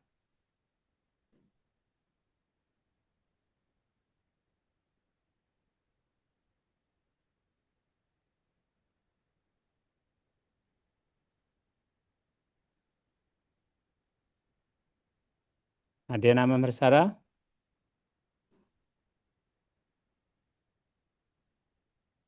قدامي كورنثوس الرب مرجيتا سوري أنا كميت كم زلت عرّ إشي قدامي كورنثوس مقراف شوعة قزر حدا بزعبا اتز صحافكم ليقنا كمزي إيو سبعي أب سبيت انتي زي قربة صبوب إيو قال هي يسمع لنا حبتنا الأولى سوري ماذا قدسان الرابونا ماتيوس إسران حمشتن إسران شعتن دي نعرف حمشة عسران شديشن كساب عسران شوعتن معرف حمشتن إسران شديشتن كساب عسران شوعتن كلتا تقصتها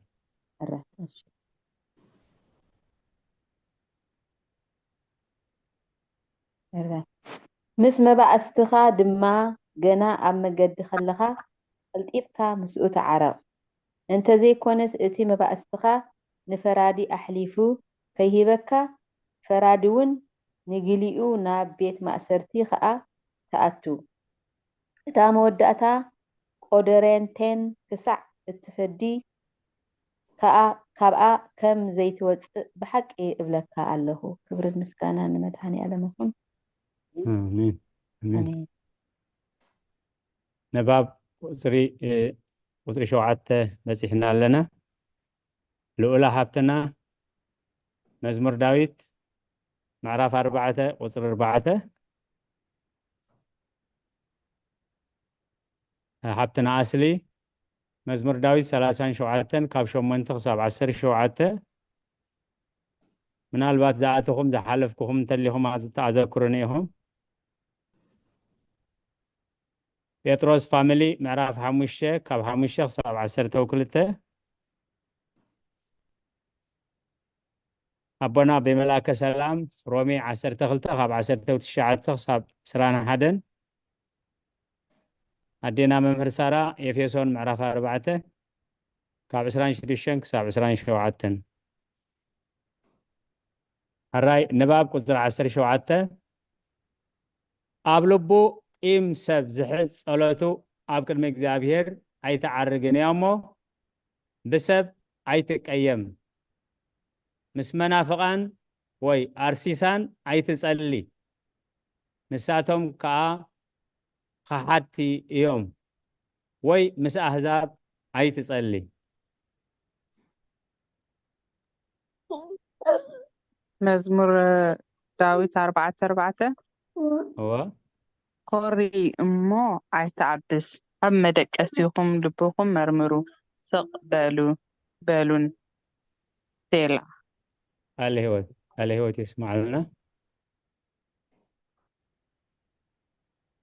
أصل حبتنا الرابي مرقيتا مزمور داويد 30 شوعاتن كاب شومنتي كساب 10 شوعاتن ربا الله እኩያት ከጸንቱ እዮም ንእግዚአብሔር ዝጽበይዎ ግና ንምድሪ ኮርስዋ እዮም እሞ ኩራኹም ግደፉ ሕርቁርቆትኩም ሕደጉ ኣይትናፀነፁ እዚስ ናብ እከይ ጥራይ እዩ ዘብፅሕ ቁሩብ ጽንሑ እቲ ረሲዕ የሎን ቦቱ እውን ክትደልይዎ ኢኻ ኣይክህሉን ድማ እዩ ትሑታት ግና ንምድሪ ኮርስዋ እዮም ብብዝሒ ሰላም ከዓ ደስ ክብሎም እዩ ሜን ረሲዓን ንጻድቃን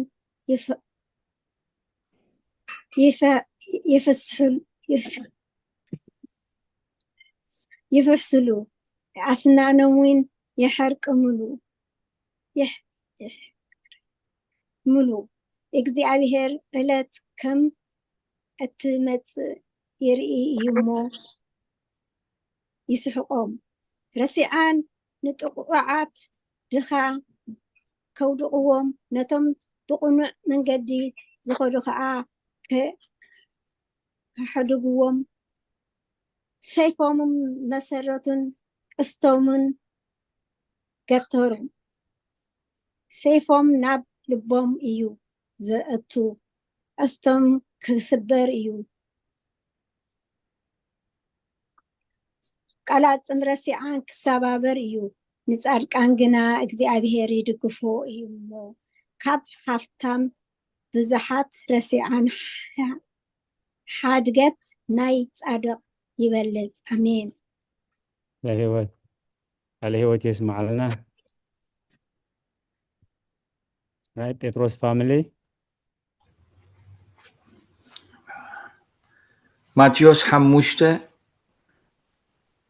ማቴዎስ 5 እስከ 12 ካብ 5 ክሳብ 12 ካብ 5 እስከ 12 አቃላት ምድሪ ክወርስዎ እዮም እሞ ብፁዓን እዮም ጽድቂ ዘጠምዮን ዝጸምኡን ክጸግቡ እዮም እሞ ብፁዓን እዮም ማሕርቲ ምሕረት ክረኽቡ እዮም እሞ ብፁዓት እዮም ጽሩያት ልቢን አምላኽ ክርእይዎ እዮም እሞ ብፁዓት እዮም ገበርቲ ሰላም ውሉድ አምላኽ ክበሃሉ እዮም እሞ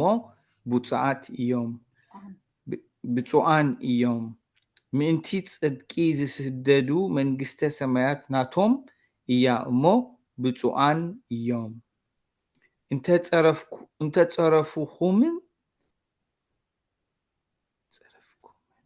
እንተ ጸረፍኩምን እንተ ሰጎኩምን ምእንቲ ድማ ክፉ ዘበለ በሐሶት እንተ ተዛረብኩምን ብፁዓን ኢኹም ከምኡ ከዓ ቅድሜኹም ዝነበሩ ነቢያት ሰጊጎሞም እዮም እሞ ኣብ ሰማያት አስብኹም ብዙሕ ስለ ዝኾነ ተሓጎሱ ባሕውን ይበለኩም አሜን አሜን ለህይወት يسمع لنا አሜን ሮሜ 12 ካብ ቁጽሪ 19 ክሳብ 21 ፍቁራተይ ምፍዳይ ሕነናተ እዩ ኣነ ክፈዲ እየ ይብል እግዚኣብሔር ጽሑፍ እዩ እሞ ነቲ መዓትሲ ስፍራ ሓደጉሉ እምበር ባዕልኻትኩም ሕነይ ትፍደዩ ጸላኢኻ እንተጠመየ ግና ኣብላዕዮ እንተጸምአ እውን ኣስዮ እዚ ብምግባርካ ጉሁር ሓዊ ኣብ ርእሱ ክትእክብ ኢኻ ነቲ እከይ ደኣ ብሰናይ ጌርካ ሰዓሮ እምበር በቲ እከይ ኣይትሰዓር ለህይወት አዴና መምርሳረ ኤፌሶን ምዕራፍ 4 ካብ 26 ክሳብ 27 ኮርዩ ኃጢአት ከዓ ኣይትግበሩ ኣብቲ ኩራኹም ፀሓይ ኣይትዕረብኩም ንዲያብሎስ ከዓ ስፍራ ኣይትሃብዎ ለህይወት يسمع لنا አሜን 18 ብሓንሳብ መወከሲ ዘለዎ ሃብትና ህይወት ኢዩኤል ምዕራፍ 2 ካብ 12 ክሳብ 18 አዴና ኤልሳቤጥ ትንቢት ኢሳያስ 59 ቁጥሪ 8 ሃብትና ሙሉ ማቴዎስ 4 ካብ 1 ክሳብ 11 ሃብትና ትምኒት ማቴዎስ 5 ቁጥሪ 6 ሃብትና ልኡላ ማቴዎስ 9 ካብ 14 ክሳብ 18 ሃብትና መዓዛ ቅዱሳን ወንጌል ዮሐንስ 11:5 ሃብትና ኣስሊ ወንጌል ዮሐንስ 19 ካብ 31 ክሳብ 42 ጴጥሮስ ፋሚሊ ካልኣይ ቆሮንቶስ ምዕራፍ 6 ካብ 1 ክሳብ 11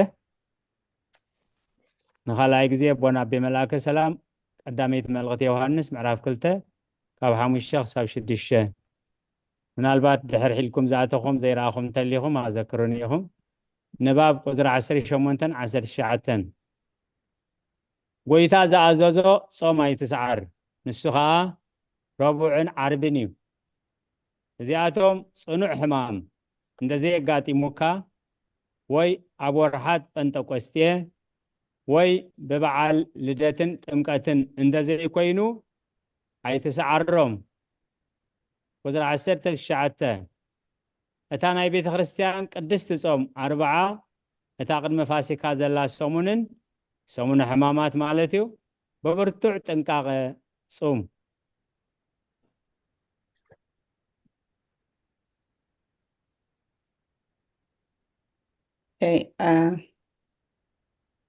እናተይ እቲ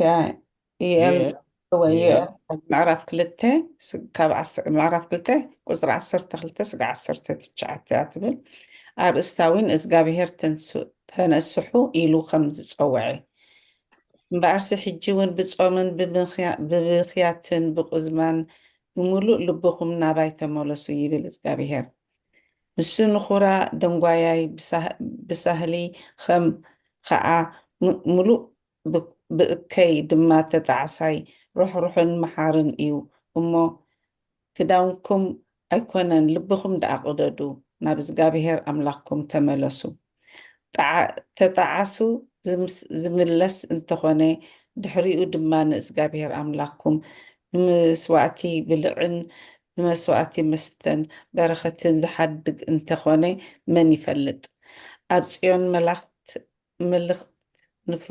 ንፍሑ ጾም ቅዱስ ኣኼባ ፀውዑ ህዝቢ ኣክቡ ማሕበር ቅዱስ ኣረጋዊት ኣክቡ ቆልዑን ጡብ ዝጠቡን ኣክቡ መርዓዊ ከዓ ቤቱ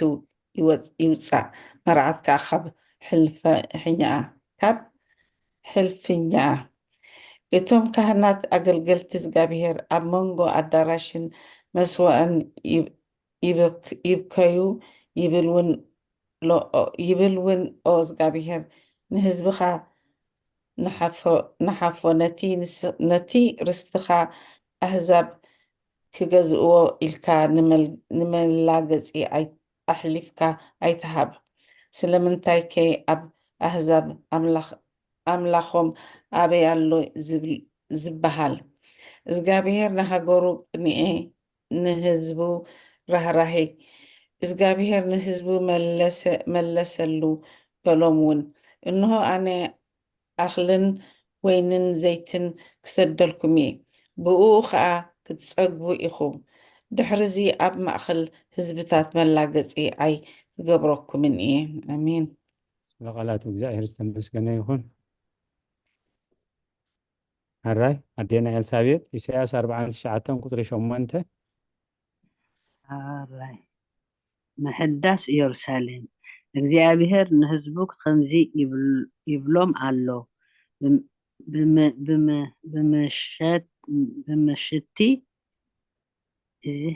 ብምሸት እቲ ግዜ ሰማዕኩኻ ብምሸት ድያ ትብል ብምሽእቲ ተማለት እዩ ብምሽእትስ ብቅቡልቲ ግዜ ማለት እዩ ብዝጥዑ ግዜ ኣራይ ብምሽእቲ ግዜ ሰማዕኩኻ ብመዓልቲ መድሓን ከዓ ረዳእኩኻ ኣብዛ ሕጂ በሪሳ ዘላ ርስትኻ ከም ብሓድሽ ክንብረካ እየ ክሕልወካን በኣኻ ድማ ምስ ኩሎም ህዝብታት ኪዳን ከኣቱ እየ ኢሉ ቃል ህይወት የስማዓልና ኣብትናሙሉ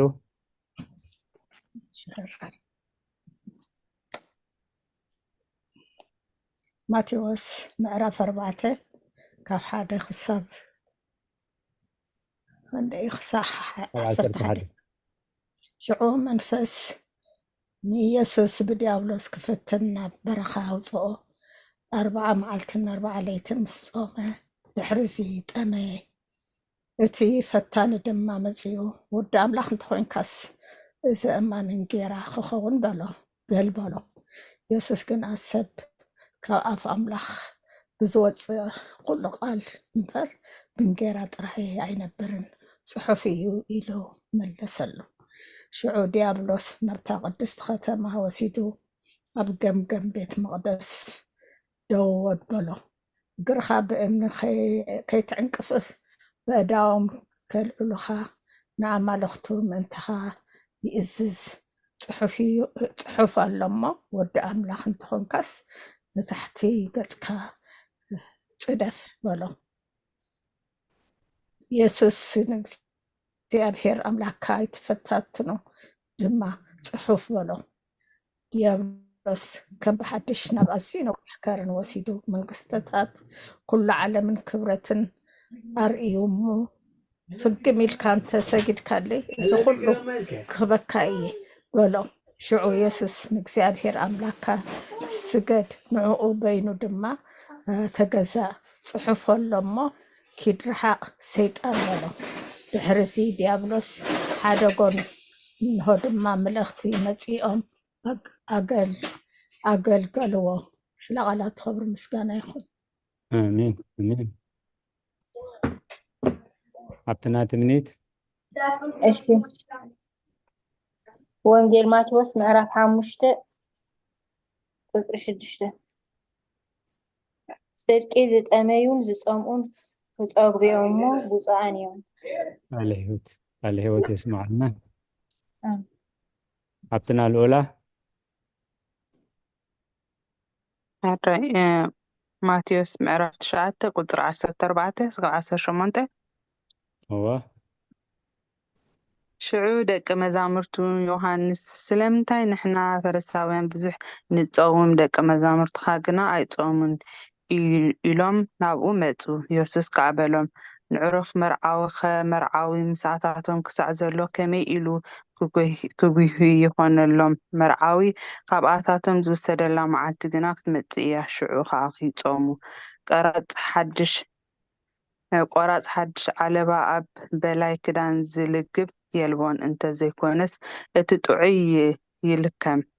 ቀዳድ ከዓ ዝገደደ ይኸውን ንሓድሽ ወይኒ ኣብ ኣረጊት ኣሕርበት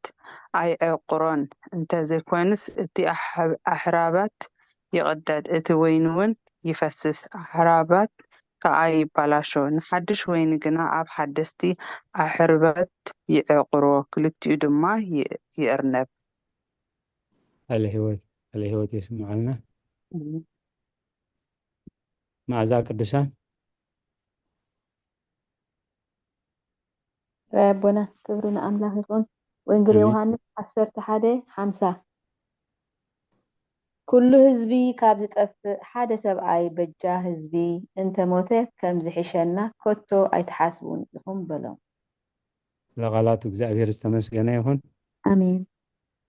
ኣብትና ኣስሊ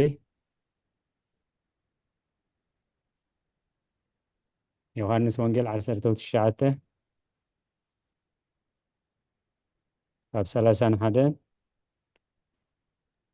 ኣበይ ምርጌታ ኣይጣዕመትኒ ኣራይ ስለ ሓተይ ድምፂ ኣሎ ኣራይ ወንጌል ዮሐንስ ምዕራፍ 19 ካብ 31 ክሳብ 42 ስለዚ ድሮ ሰንበት ነበረት እሞ እታ ሰንበት እቲኣ ክብርቲ በዓል ዓመት ስለ ዝኾነት እቲ ስግኦም ኣብ መስቀል ምእንቲ ከይሓድር መሓቑልቶም ሰበቢሮም ከውርድዎም እቶም ኣይሁድ ንጲላጦስ ለመንዎ ሽዑ እቶም ዓቀይቲ መጺኦም መሓቑልቲ ተቐዳማይን ናይቲ ምስኡ ተሰቕለ ካልኣይን ሰበሩ ናብ ኢየሱስ ምስ መፁ ግና ሸዓ ከም ዝሞተ ሪኦም መሓቑልቱ ኣይሰበርዎን ሓደ ካብቶም ዓቀይቲ ግና ጎድኑ ብኹናት ወግኦ ብኡ ከዓ ደምን ማይን ወፀ እዚ ዝረኣየ ከዓ መስከረ ምስክሩ እውን ሓቂ እዩ ንሱ ከዓ ንስኻትኩም ምእንቲ ክትኣምኑ ሓቂ ከም ተዛረበ ይፈልጥ ኣሎ እቲ ካብኡ ሓደ ዓፅሚ እኳ ኣይክሰብሩን እዮም ዝብል ጽሑፍ ምእንቲ ክፍጸም እዩ እዚ ዝኾነ ካልእ ጽሑፉን እቶም ዝወግእዎ ክሪእዎ እዮም ይብል እዩ ድሕሪዚ ዮሴፍ በዓል ኣርማትያስ እቲ ንኣይሁድ ስለ ዝፈርሀ ብሕቡእ ወደ መዝሙር ኢየሱስ ዝነበረ ንሱ ስጋ ኢየሱስ ክወስድ ንጲላጦስ ለሞኖ ጲላጦስ ከዓ ፈቐደሉ ሽዑ ኸይዱ ንስጋ ኢየሱስ ወሰዶ እቲ ቅድም ብለይቲ ናብ ኢየሱስ መጺኡ ዝነበረ ኒቆዲሞስ እውን መፀ እሞ ኣስታት 100 ነጥሪ ዝኣክል ከርበን ዓልወን እትሖሰ ኣምፀአ ንስጋ ኢየሱስ ወሲዶም ከምቲ ልማድ ቀብሪ ኣይሁድን ኣጋናንዝኦምን ብብፍታ ምሽቱ ገይሮም ገነዝዎ ኣብታ ተሰቕለላ ስፍራ ድማ ታኽልቲ ነበረ ኣብታ ታኽልቲ ከዓ እተቐብረሉ ዘይብሉ ሓድሽ መቃብር ጸንሐ እቲ መቃብር ቀረባ ነበረ እሞ ድሮ ሰንበት ስለ ዝነበረ ንኢየሱስ ኣብኡ አንበርዎ ስለ ቃላቱ እግዚአብሔር ዝተመስገነ ይኹን ጴጥሮስ ፋሚሊ ኦኬ ካልኣይ ቆሮንጦስ ካብ 6 ካብ 1 ስጋብ 11 ጸጋ ኣምላኽ ንኸንቱ ከይትቕበሉ ንሕና መዓይቲ ኮይና ንምዕደኩም ኣለና ብቕበልቲ ግዜ ሰማዕኩኻ ብመዓልቲ ምድሓን ከዓ ረዳእኩኻ ይብል እዩ እሞ እንሆ እታ ቅብልቲ ግዜ ሕጂ እያ እንሆ እቲኣ መዓልቲ ምድሓን ሕጂ እያ ኣገልግሎትና ምእንቲ ከይፅረፍ ንሓደ እኳ ብገለ መዓንቀፊ ከቶ ኣይንህብን ኢና ብኩሉ ከም ኣገልገልቲ ኣምላኽ ርእስና ነርኢ ኣለና እምበር ብብዝሒ ትዕግስቲ መከራ ብጭንቀት ብፀበባ ብምውቃዕቲ ማእሰርቲ ብጋሮ ብፃዕሪ ብምንቃሕ ብጾም ብንጽህናን ብፍልጠት ብዓቕሊ ብብልሃት ብቅዱስ መንፈስ ተጎላባ ብዘበላ ፍቕሪ ብቃል ሓቂ ብስልጣን ኣምላኽ ብጽዋ ጽድቂ ብየማን ጸጋም ብኽብርን ሕስራንን ብኽፉእ ወረን ጽቡቕ ወረን ከም መስሓቲ ግናኸ ስቕ ሰብ ሓቂ ኢና ከም ዘይተፈልጥና ግናኸ ኣጸቢቕና ፍሉጣት ኢና ከም ዝሞትና እንሆ ከዓ ሕያዋን ኢና ከም ቅጹዓት ንሞት ግና ኣይትወፌናን ከም ጉህያት ግናኸ ኩሉ ሳዕ ሕጉሳት ኢና ከም ድኻታት ንብዙሓት ግና ነጸጉ ኢና ኩሉናስ ሓንቲ ከም ዘብልና ኮይና ንርኢ ኣለና ኣቱም ሰብ ቆሮንቶስ ኣፍና ንዓኻትኩም ክፉእ እዩ ልብናውን ገፊሕ ቃል ሕይወት የስልሕና ኣቱማ ሰማይነሽ ኣሜን ቀዳመይቲ መልእክቲ ዮሃንስ ምዕራፍ 2 ቁፅሪ 5-6 እቲ ንቃሉ ዝሕሉ ግና ፍቅሪ ኣምላኽ ብሓቂ ኣብኡ ትፍጸም ኣብኡ ከም ዘለና በዚ ኢና ንፈልጥ እቲ ኣብኡ እነብር ኣለኹ ዝብል ከምቲ ንሱ እተመላለሰ ንሱ እውን ከምኡ ኮይኑ ክመላለስ ይግብኦ እዩ ቃል ሕይወት ይስማዓልና ሓራይ ናይ መዝሙር ግዜና ኣኺሉ ኣሎ ንመዝሙር ተዳለኹም ክትዝምሩ ዝጥዕመኩም ምልክት ገበሩለይ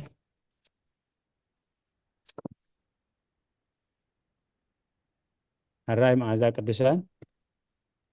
حراي قال هو تسمعنا ربنا كلهم آمين آمين يبلو كلهم ملائكة خاتم المزمور باسم آب والد المنفس قدس حدا أملاك آمين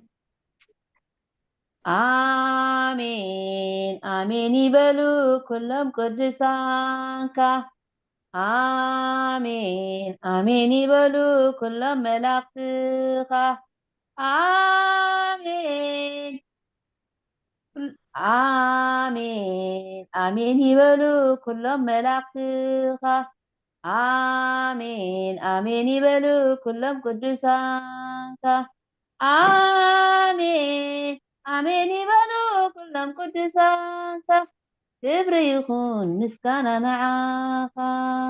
آمين آمين يبلو كلهم قدسانك آمين آمين يبلو كلهم ملائكة آمين آمين يبلو كلهم قدسانك كبر المسكنة يكون معاك آمين آمين يبلو كلهم قدسانك آمين آمين يبلو كلهم ملائكة آمين آمين يبلو كلهم قدسانك ክብሪ ምስጋናን ይኹን ንዓኻ አሜን እንል ያቦና الهوت يسمعلنا مع ذا قدسان حبتنا آمين آمين يبلو كلهم قدسانك آمين آمين يبلو كلهم ملائكتك كبر مسغانا يخون نعاها سلقالاتو እግዚአብሔር ዝተመስገነ ይሁን አሜን آمين ዝብል ሓደ ካብቲ ስም ሕራይ ህይወት ሓብትና ኢድካ ሓፍ ኣቢልክለኸይ እወ ብጣዕሚ ኣብ ራእይ ዮሃንስ ኣብ ምዕራፍ 7 ካብ 11 ስጋዕ 8 ስጋዕ 11-12 ብሓንሳብ እየን ምዕራፍ 7 ግን ምዕራፍ 7 ሕራይ ኣብ 11 ስጋዕ 10 ብሓንሳብ እየን ዘለዋ እቶም መላእክቲ እውን ኩላቶም ኣብ ዙርያ እቲ ዝፋን እቶም ሽማግለታት እቶም 4 እንስሳ ቆሙ ኣብ ቅድሚ እቲ ዝፋን ፍግም ኢሎም ከዓ ኣሜን ውዳሴን ግርማን ጥበብን ምስጋናን ክብርን ስልጣንን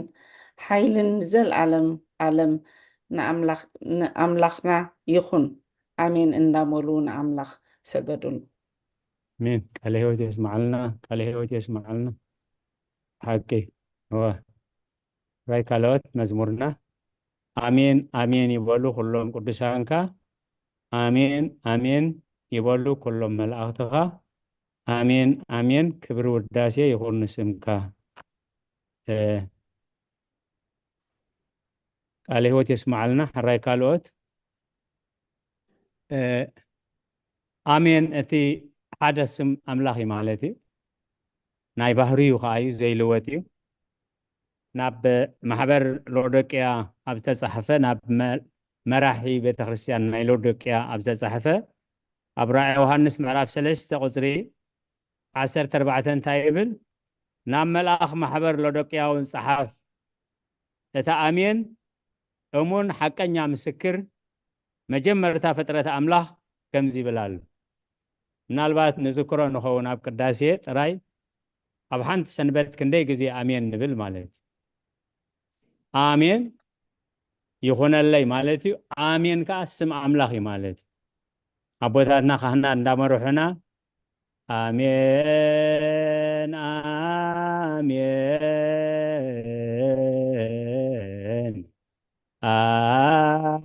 ኣሜን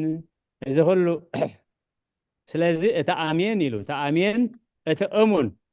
ሐቀኛ ምስክር መጀመርታ ፍጥረት አምላኽ ከምዚ ይብላሉ ስለ ቃላቱ እግዚአብሔር ተመስገነ ይሁን ራይ ካልኦት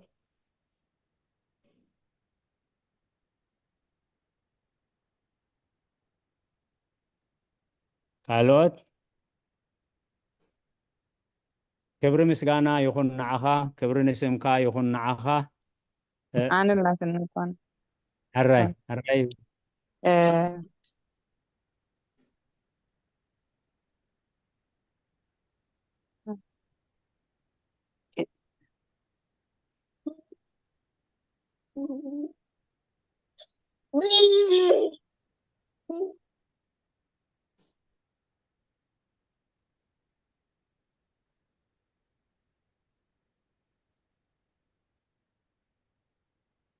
دمسي سمع علن اوكي أتيه يهود حدا إسران حمشتن نتي بيسوس كريستوس غويتانان بينو مدحانينا زخون عملا قدم كل زمانات حجن كل نزل على كبرن جرمان حيلن سلطانن يخنو آمين آمين قال هو تسمع لنا عبتنا الأولى الرأي عدينا ممر سارة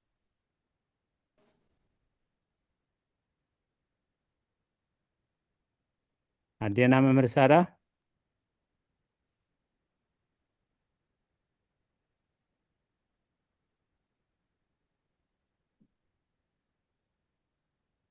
سوري أبوي مرقيتا ميتاني مزمور دايت 206 4 8 እግዚአብሔር አምላክ እስራኤል ካብ ዘለዓለም ንዘለዓለም ይባረክ ኩሉ ህዝቡ እውን አሜን ይበል ሃሌሉያ አሜን ቃለ ሕይወት ይስማዓልና ስለ ቃላቱ እግዚአብሔር ተመስገነ ይሁን كم فقاد እግዚአብሔር ሎሚ ሃይማኖት አበው ምዕራፍ 10 ካብ 10 ምዕራፍ 20 ካብ 11 ክሳብ 19 ጥቕስታት ወይ 9 ቁፅርታት ኢና ርኢና ብጣዕሚ ኣገዳሲ ዝኾነ ኣርእስቲ ኢና ክንርኢ ፀኒሕና ምናልባት ድሕር ኢልኩም ዝኣተኹም ክሳብ ሕቶታትና ነዳሉ መጀመርያ እንታይ ኢሉ ስም እግዚአብሔር አምላክካ እዚ ንሕና ስጋ ክርስቶስ ስጋ ክርስቶስ ስጋ ኣደይ ማርያም ኢልና ንምሕሎ ብፍጹም ኣብ ቅድሚ እግዚአብሔር ብሕጊ ብመፅሓፍ ቅዱስ እናሰነዩ መሓላ ከም ዘይግባእ እወ እንተኮይኑዎ ኣይኮነን እንተኮይኑ እወ ጥራይ ክንብል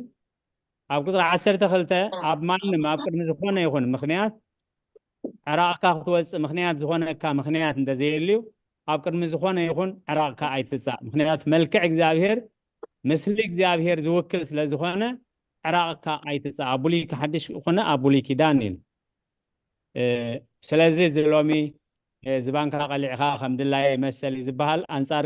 ቃል እግዚአብሔርን አንጻር ቀኖናን ዶግማን ቤተክርስቲያን ምዃኑ ይዝምህረና ማለት ካልኣይ ቁፅሪ 13 ፀርፊ ከም ዘይግባእ ንሓውኻ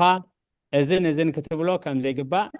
መዓልቲ ሰንበት ከምቲ ናይ ኣይሁድ ኣገባብ ኣይትሓዝ ኣይትልከፍ ኢሎም ዘብዕልዎ ዘይኮነስ ክርስቲያናዊ ሰንበት ከነብዕል ከም ዘለና ኣብ ቁፅሪ 10 ብዛዕባ ጥንቁልናን ኣጠንቆልትን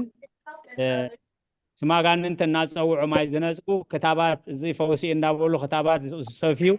እዚኣቶም ብቤተ ክርስቲያን ውጉዛት ምዃኖም ናብኣቶም ዝኸዱ እውን ልክዕ ከምኣቶም ምዃኖም ይገልጽ ማለት እዩ ኣብ ቁፅሪ 16 ካብ ኩሉ ነገር ክንሕሎ ብፍላይ ከዓ መንፈሳውያን ሰባት መናንያን ምስ ደቂ ኣንስትዮ ዝኾነ ርክብ ክገብሩ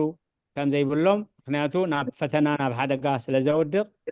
ቁፅሪ 17 ክርስቲያን ክቕየም ከም ዘይብሉ እንተተቐይምና ከዓ ጸሎትና ስለ ዘይሰምዕ እስመ ለመስተቀይም ኢሉ ከፍቲ ጸሎት ሃብ እግዚአብሔር ኢሉ ክንቅየም ከም ዘይብልና ብሕብረት ምስ ዘይመስሉና ሰባት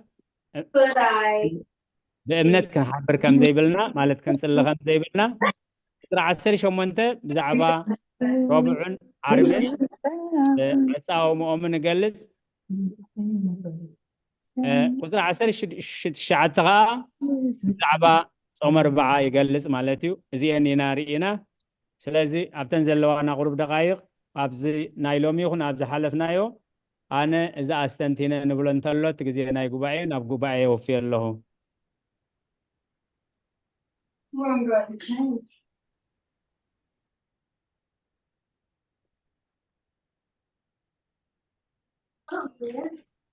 أبونا نعيش الثلاثة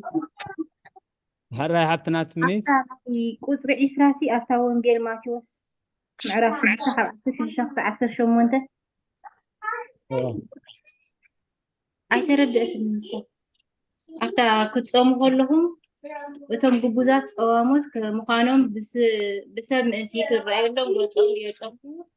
أممو فماتاتهم صملوات هاي تفهم عصرهم كانوا بيوصلوا بحكي لكم على الفوليس تحرك 10 شمتن مسخاس كتصوم كلها صوامي مخانكا بيتي عقبو زلو عبد هذا أمبر بسبب أنتي كيرئ فإسخا نلخير قد فاون تحاتك أنتي بحبو زري عبد هذا ما بقولوا خري الكايتو بسي نعبنت أبزناي صوم 4 قلم حجي ملكا يفقد أيت لخايا لكيني قلم كما يحج مزي أستوعي إحنا أي تردأت إن حقيقة تمنيت حبتنا هاي بس إحنا يا ناي كاب عندنا تطويلنا زلنا أبز مسك رياينا جن أبزن أنت أتفل زل أبزي بولك أخاخ تصوم نايقل لخا صوم بقل لخاخ تصوم أبزي أتحتو مالتي أبتنا يحق صوم ما يكونن بقلنا مثال حج لهم ورحات الريو بقلنا عند حركة صوم دلينا أتنصوم صوم نايقلنا سلازخونه سبك فلتنا يقولون ولا بكم عينت أجايش أنت مسيوم 5 ساعات بلعت صوم كام أنت خيفلتو أبوتا أبتناي ناي حق صومات هيكونن أب نايقلنا صوم نقبر أمالات إيش بناي تردي هراي كالوت هراي ممهر سارة إتكن حفا بلكن الله خلنا حجرة تخوني عن تبعي أي ناي أنت يا أبوي ممكن هراي شي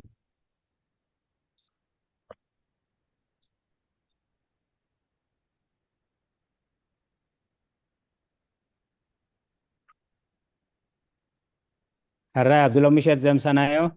وي أبز حلفنايو إزي أستنتينا ويكا إزي عبرها اللين كمزي تمنيت حبتنا كافلتنا نتليو هلو أنا غروب دقايق ናይ ቋንቋ ሕተላትና ኣቦና هراي بدتره ትርጉም እኳ ርዳእኒ እዩ ግን ዕራቕካ ድብልሲ ትግርኛ ድዩ 12 ይመስለኒ هراي صبغ أتي ملسي ما بقولو كاب جئزي مالتي روك زبل كاب تعارك زبل كاب جئز دول سايقن عبد تقرنيا ها تلاميذ تقبل كوينو مالتي وبمحارኛ ራቆትህ ከም ድብሉ ፈለጥ ዓድና ግን ጥራሕካ ንብል ኢና ነይራ ምስለኒ هو حجي طرحك سلازي الشامو طرحك قبل كله عبيد كان دحر زي بالكا طرح إيدكا وانت بهاليا مالتي حجي طرحك أنت خوينا مقصل تاتلياجن تعارك خاب زبل إركان كاب جئزي تما بقولو مالتي الشهر أنا اللي طرحك أنت خوينا جن طرح إيدكا طرح أجرخا ويسب كدانو انت تتقديدو طرح مع كوركا طرحت كان تو خيناس مسنه تايد لياي مالت هو طرح سونت كاين عن بالنيرنا نعب صدقتي صريت التقرينيا زي كاب جئز تورستيا ولا ابتي جئزان دحرينايا تنبيمنايا تعقب كما يتتعرق ياتبل زلا مالت ماشي انا تعنا اقداس حتى بدكتور هراي كالوت هراي سلقالاتو እግዚአብሔር ዝተመስገነ ይኹን ዝኾነ ሕቶ ወይ ርእቶ እንድሕር ዘይብልና ኣቦና ኣቤ መላከ ሰላም ቃለ ምዕዳን ሂቦም ብጸሎት ከዓጽውልና ነቦና ኣቤ መላከ ሰላም ናብ ኣውደ ምህረት ብኽብሪ ይዕድም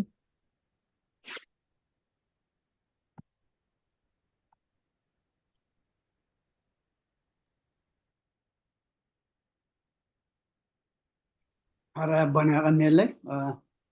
من أقلقلتكم بارخ زمركم مزمور حفتنا معزا زمر ملاقت يسمع لنا توم كلكم ننزل توهبكم معرف كتنببا زمسكم دما كلكم زيابير زمن أقلقلتكم يبارخ أبتا قصري 15 قطر 14 بزعبا طنقلا بزعبا سراي بزعبا سم أغاننتي إن صوعها ماي منصاق زتفعلالي إن دزاربا نعو زسني تغسطات دما بزح أنبيبنا إنا ني بلعام بالاق كرغملو كتنقللو مسحاتتو بلعام قدم أيسمع النيرو كن እግዚአብሔር በአድጊ ገሩ مستزاربو እግዚአብሔር بمن زاربنا بمن يمخرنا بمن دما يجنحنا أين فلتننا بأدق جرو مستزاربو جن أب كندي زرقم يمرقيو نيرو أنا كترقم اللي إلي أصويعك أمتيكاس نسخة دما مريك يوم أنصار تزبلك أنا تزاريبك مسبولو بالا عسران كلتن معرف زهولك عسران سلستن معرف زهولك أبزح جزية بلعم زدقاقمو قال انتا ينتدألنا اتأجزي أبيهر أب آفاي زنبرو تتنقيق كزارب دو أي قبعنن يؤيلو ملسلو أب حانت تقصد رح يكونن زيئة تزاريبوا أبزن كلتا معراف زنببناين دقاقي مئيو تزاريبوا دقاقي مو النزن قالات زيئة بلعم أما نحنا دما زقال زلومي نعنايو سباتي لو منا نسبات كان حقوس سباتي لو منا نسبات دما فقادهم كنملئ زي كون تدعى نزارب اندحران لنا كنزارب تخوينا كلنا عينا نقدع وتم تزاربوا إلهم تزاربونا يقدعوا وتم تزاربوا إلهم نايلنا زي تزاربنا دما نقدع مالتيو اجزي أبيهر زي بلنا اجزي أبيهر زي أززنا اجزي أبيهر أبعفنا زي قمتلنا أين الزاربنينا كنبل كلنا قنا أنا نفسنا ندحنا لنا نتم تزاربو زبالنا دما اجزي أبيهر زبالن نمبر اجزي أبيهر أبعفي زقمت اللينبر سب زبالني أي زاربني اندحريلنا تلاي نعاتاتومينا نتقمم تلاي نعاتاتوم إنا دما كابتي مقد حتيات نوصعهم مالتيو أما كنزارب كلنا كنتنكر اجزي أبيهر زبلنا اجزي أبيهر أفنا زنبرلنا كنزارب دما كوميتي نعنا أملاخنا زدلينا أبتي معرف أسران كلتن زهولك قصر سالاسان شمنت قصري سالاسان شمنتنسي بلا أم كأن بالا إنه نباخا مسير له حجي قال نجر كزارب كادو إخاليه إذا أملاخ أب أفي زنبر الليك قال نسو إيه زارب بلو بلا أم نبالا انت إلوه إنه نباخا مسير له حج قال نجر كزارب دو إخاليه إذا زارب ودماني إذا أملاخ أب أفي زنبر اللي قال نسو إيه زارب بلو بار نحنا كابزي انت اينا نمهر انت دقلنا اجزي أبيهر زنبرلنا اجزي أبيهر زقمتلنا اجزي أبيهر كنزاربو زقبأنا انت دقا تزاريبنا أبز برخت أب سماي دما هيوت يو زخوننا إذا اجزي أبيهر تزاربوه زبلنا إذا أبعفنا زنبرو انت دقا تزاريبنا قال اجزي أبيهر دما انت دقلنا كمتي أم مزمر داويت مزمر 119 قصري 105 انت إزبل قال كا نقري مبراتي نمقدي دما برهانيو يبل ما زي زمن فتان زمن يو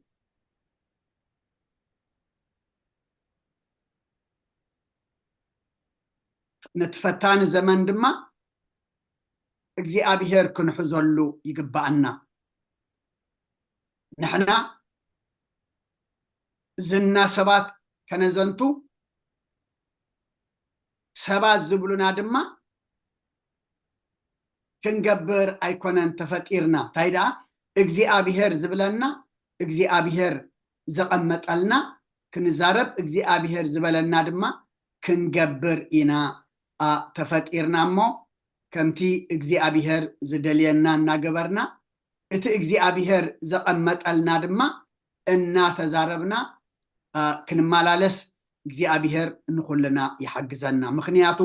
እግዚአብሔር ዘንበረልና ኣብ ኣፍና እንተዘይተዛሪብና ድማ በተቃልታ ኢና ተሓተቲ ኢና ምክንያቱ ነቲ ፍረ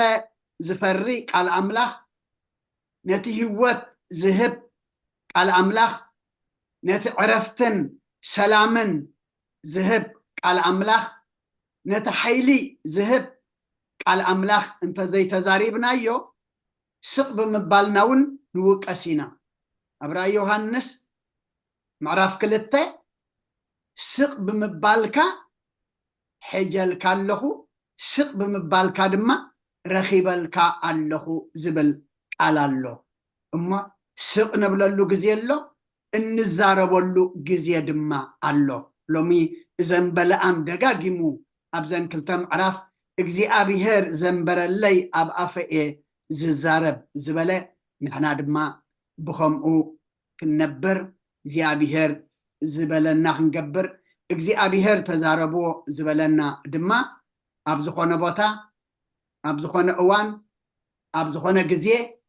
ክንዛረቦ ንሕና ክንመሓረሉ እቶም ሰማዕትና ድማ ክጥቀምሉ እግዚአብሔር ንኩልና ይሐግዘና ስለ ኩሉ እግዚአብሔር ምስጋና ይብፅሐዮ ኩልኩም ዘመን ኣገልግሎትኩም ይባርኽ ኩልና ብጸሎት ክንዓፁ ሓንሳብ ኩልና ንጸሎት ካብ ዘለናዮ ሓፍ ንበል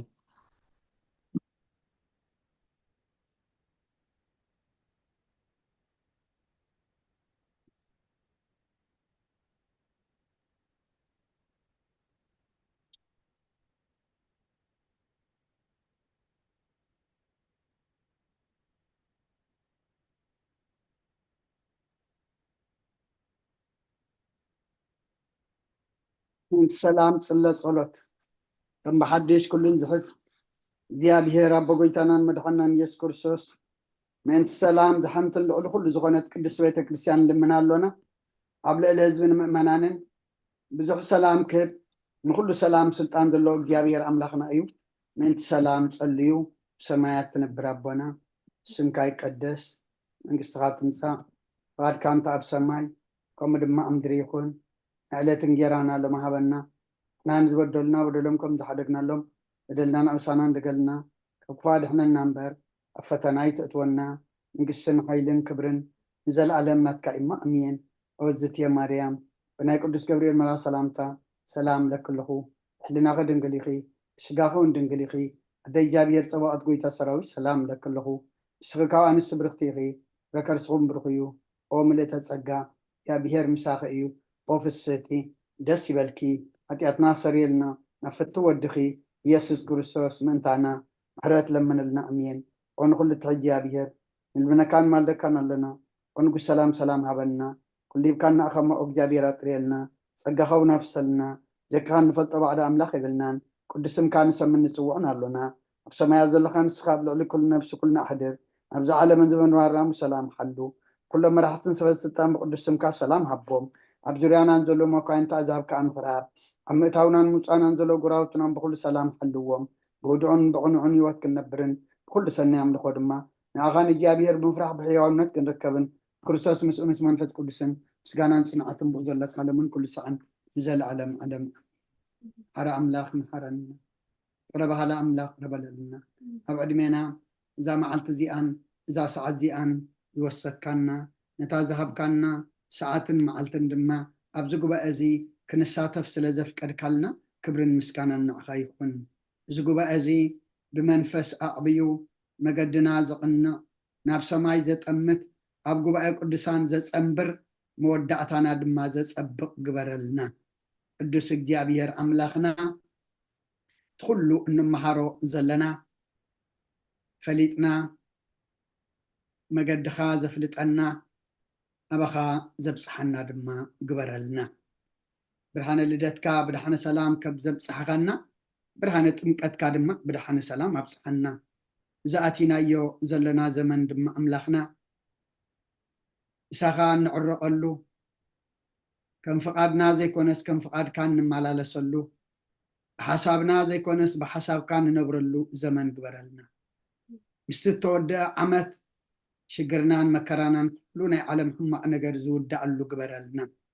قدس إجابير أملاخنا نتما بحري حيلهم يوتم زسعنو حواتنا حتنا دما نفسهم تقبل ناي نفس عرفت هبهم يأكل دما بلنا عزنان دما تصعنا نعلنا ولدنا يم كلهم باريكا قديس كعبيلنا وفرو دحن يتولنا زقشو دحن ملسلنا يسألوا الذكرنا زولنا اسماتهم نفلتهم زي نفلتهم سخان كلهم تفلتهم يخم أملاخنا نسخا حرات كاورد اللهم سقايا مقلل سبارم صقن أمامهم فوس زنانا صعنا نعلنا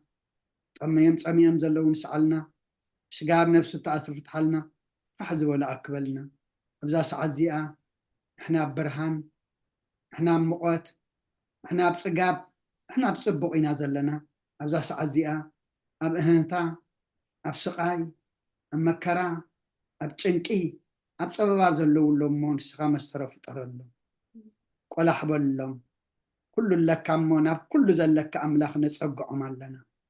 سلام عيلكنا أخنا مسكنك سلام دم حضرنا بناي هدينا قدس دنقل مريم مالادنت بناي ملائكة ترادعنت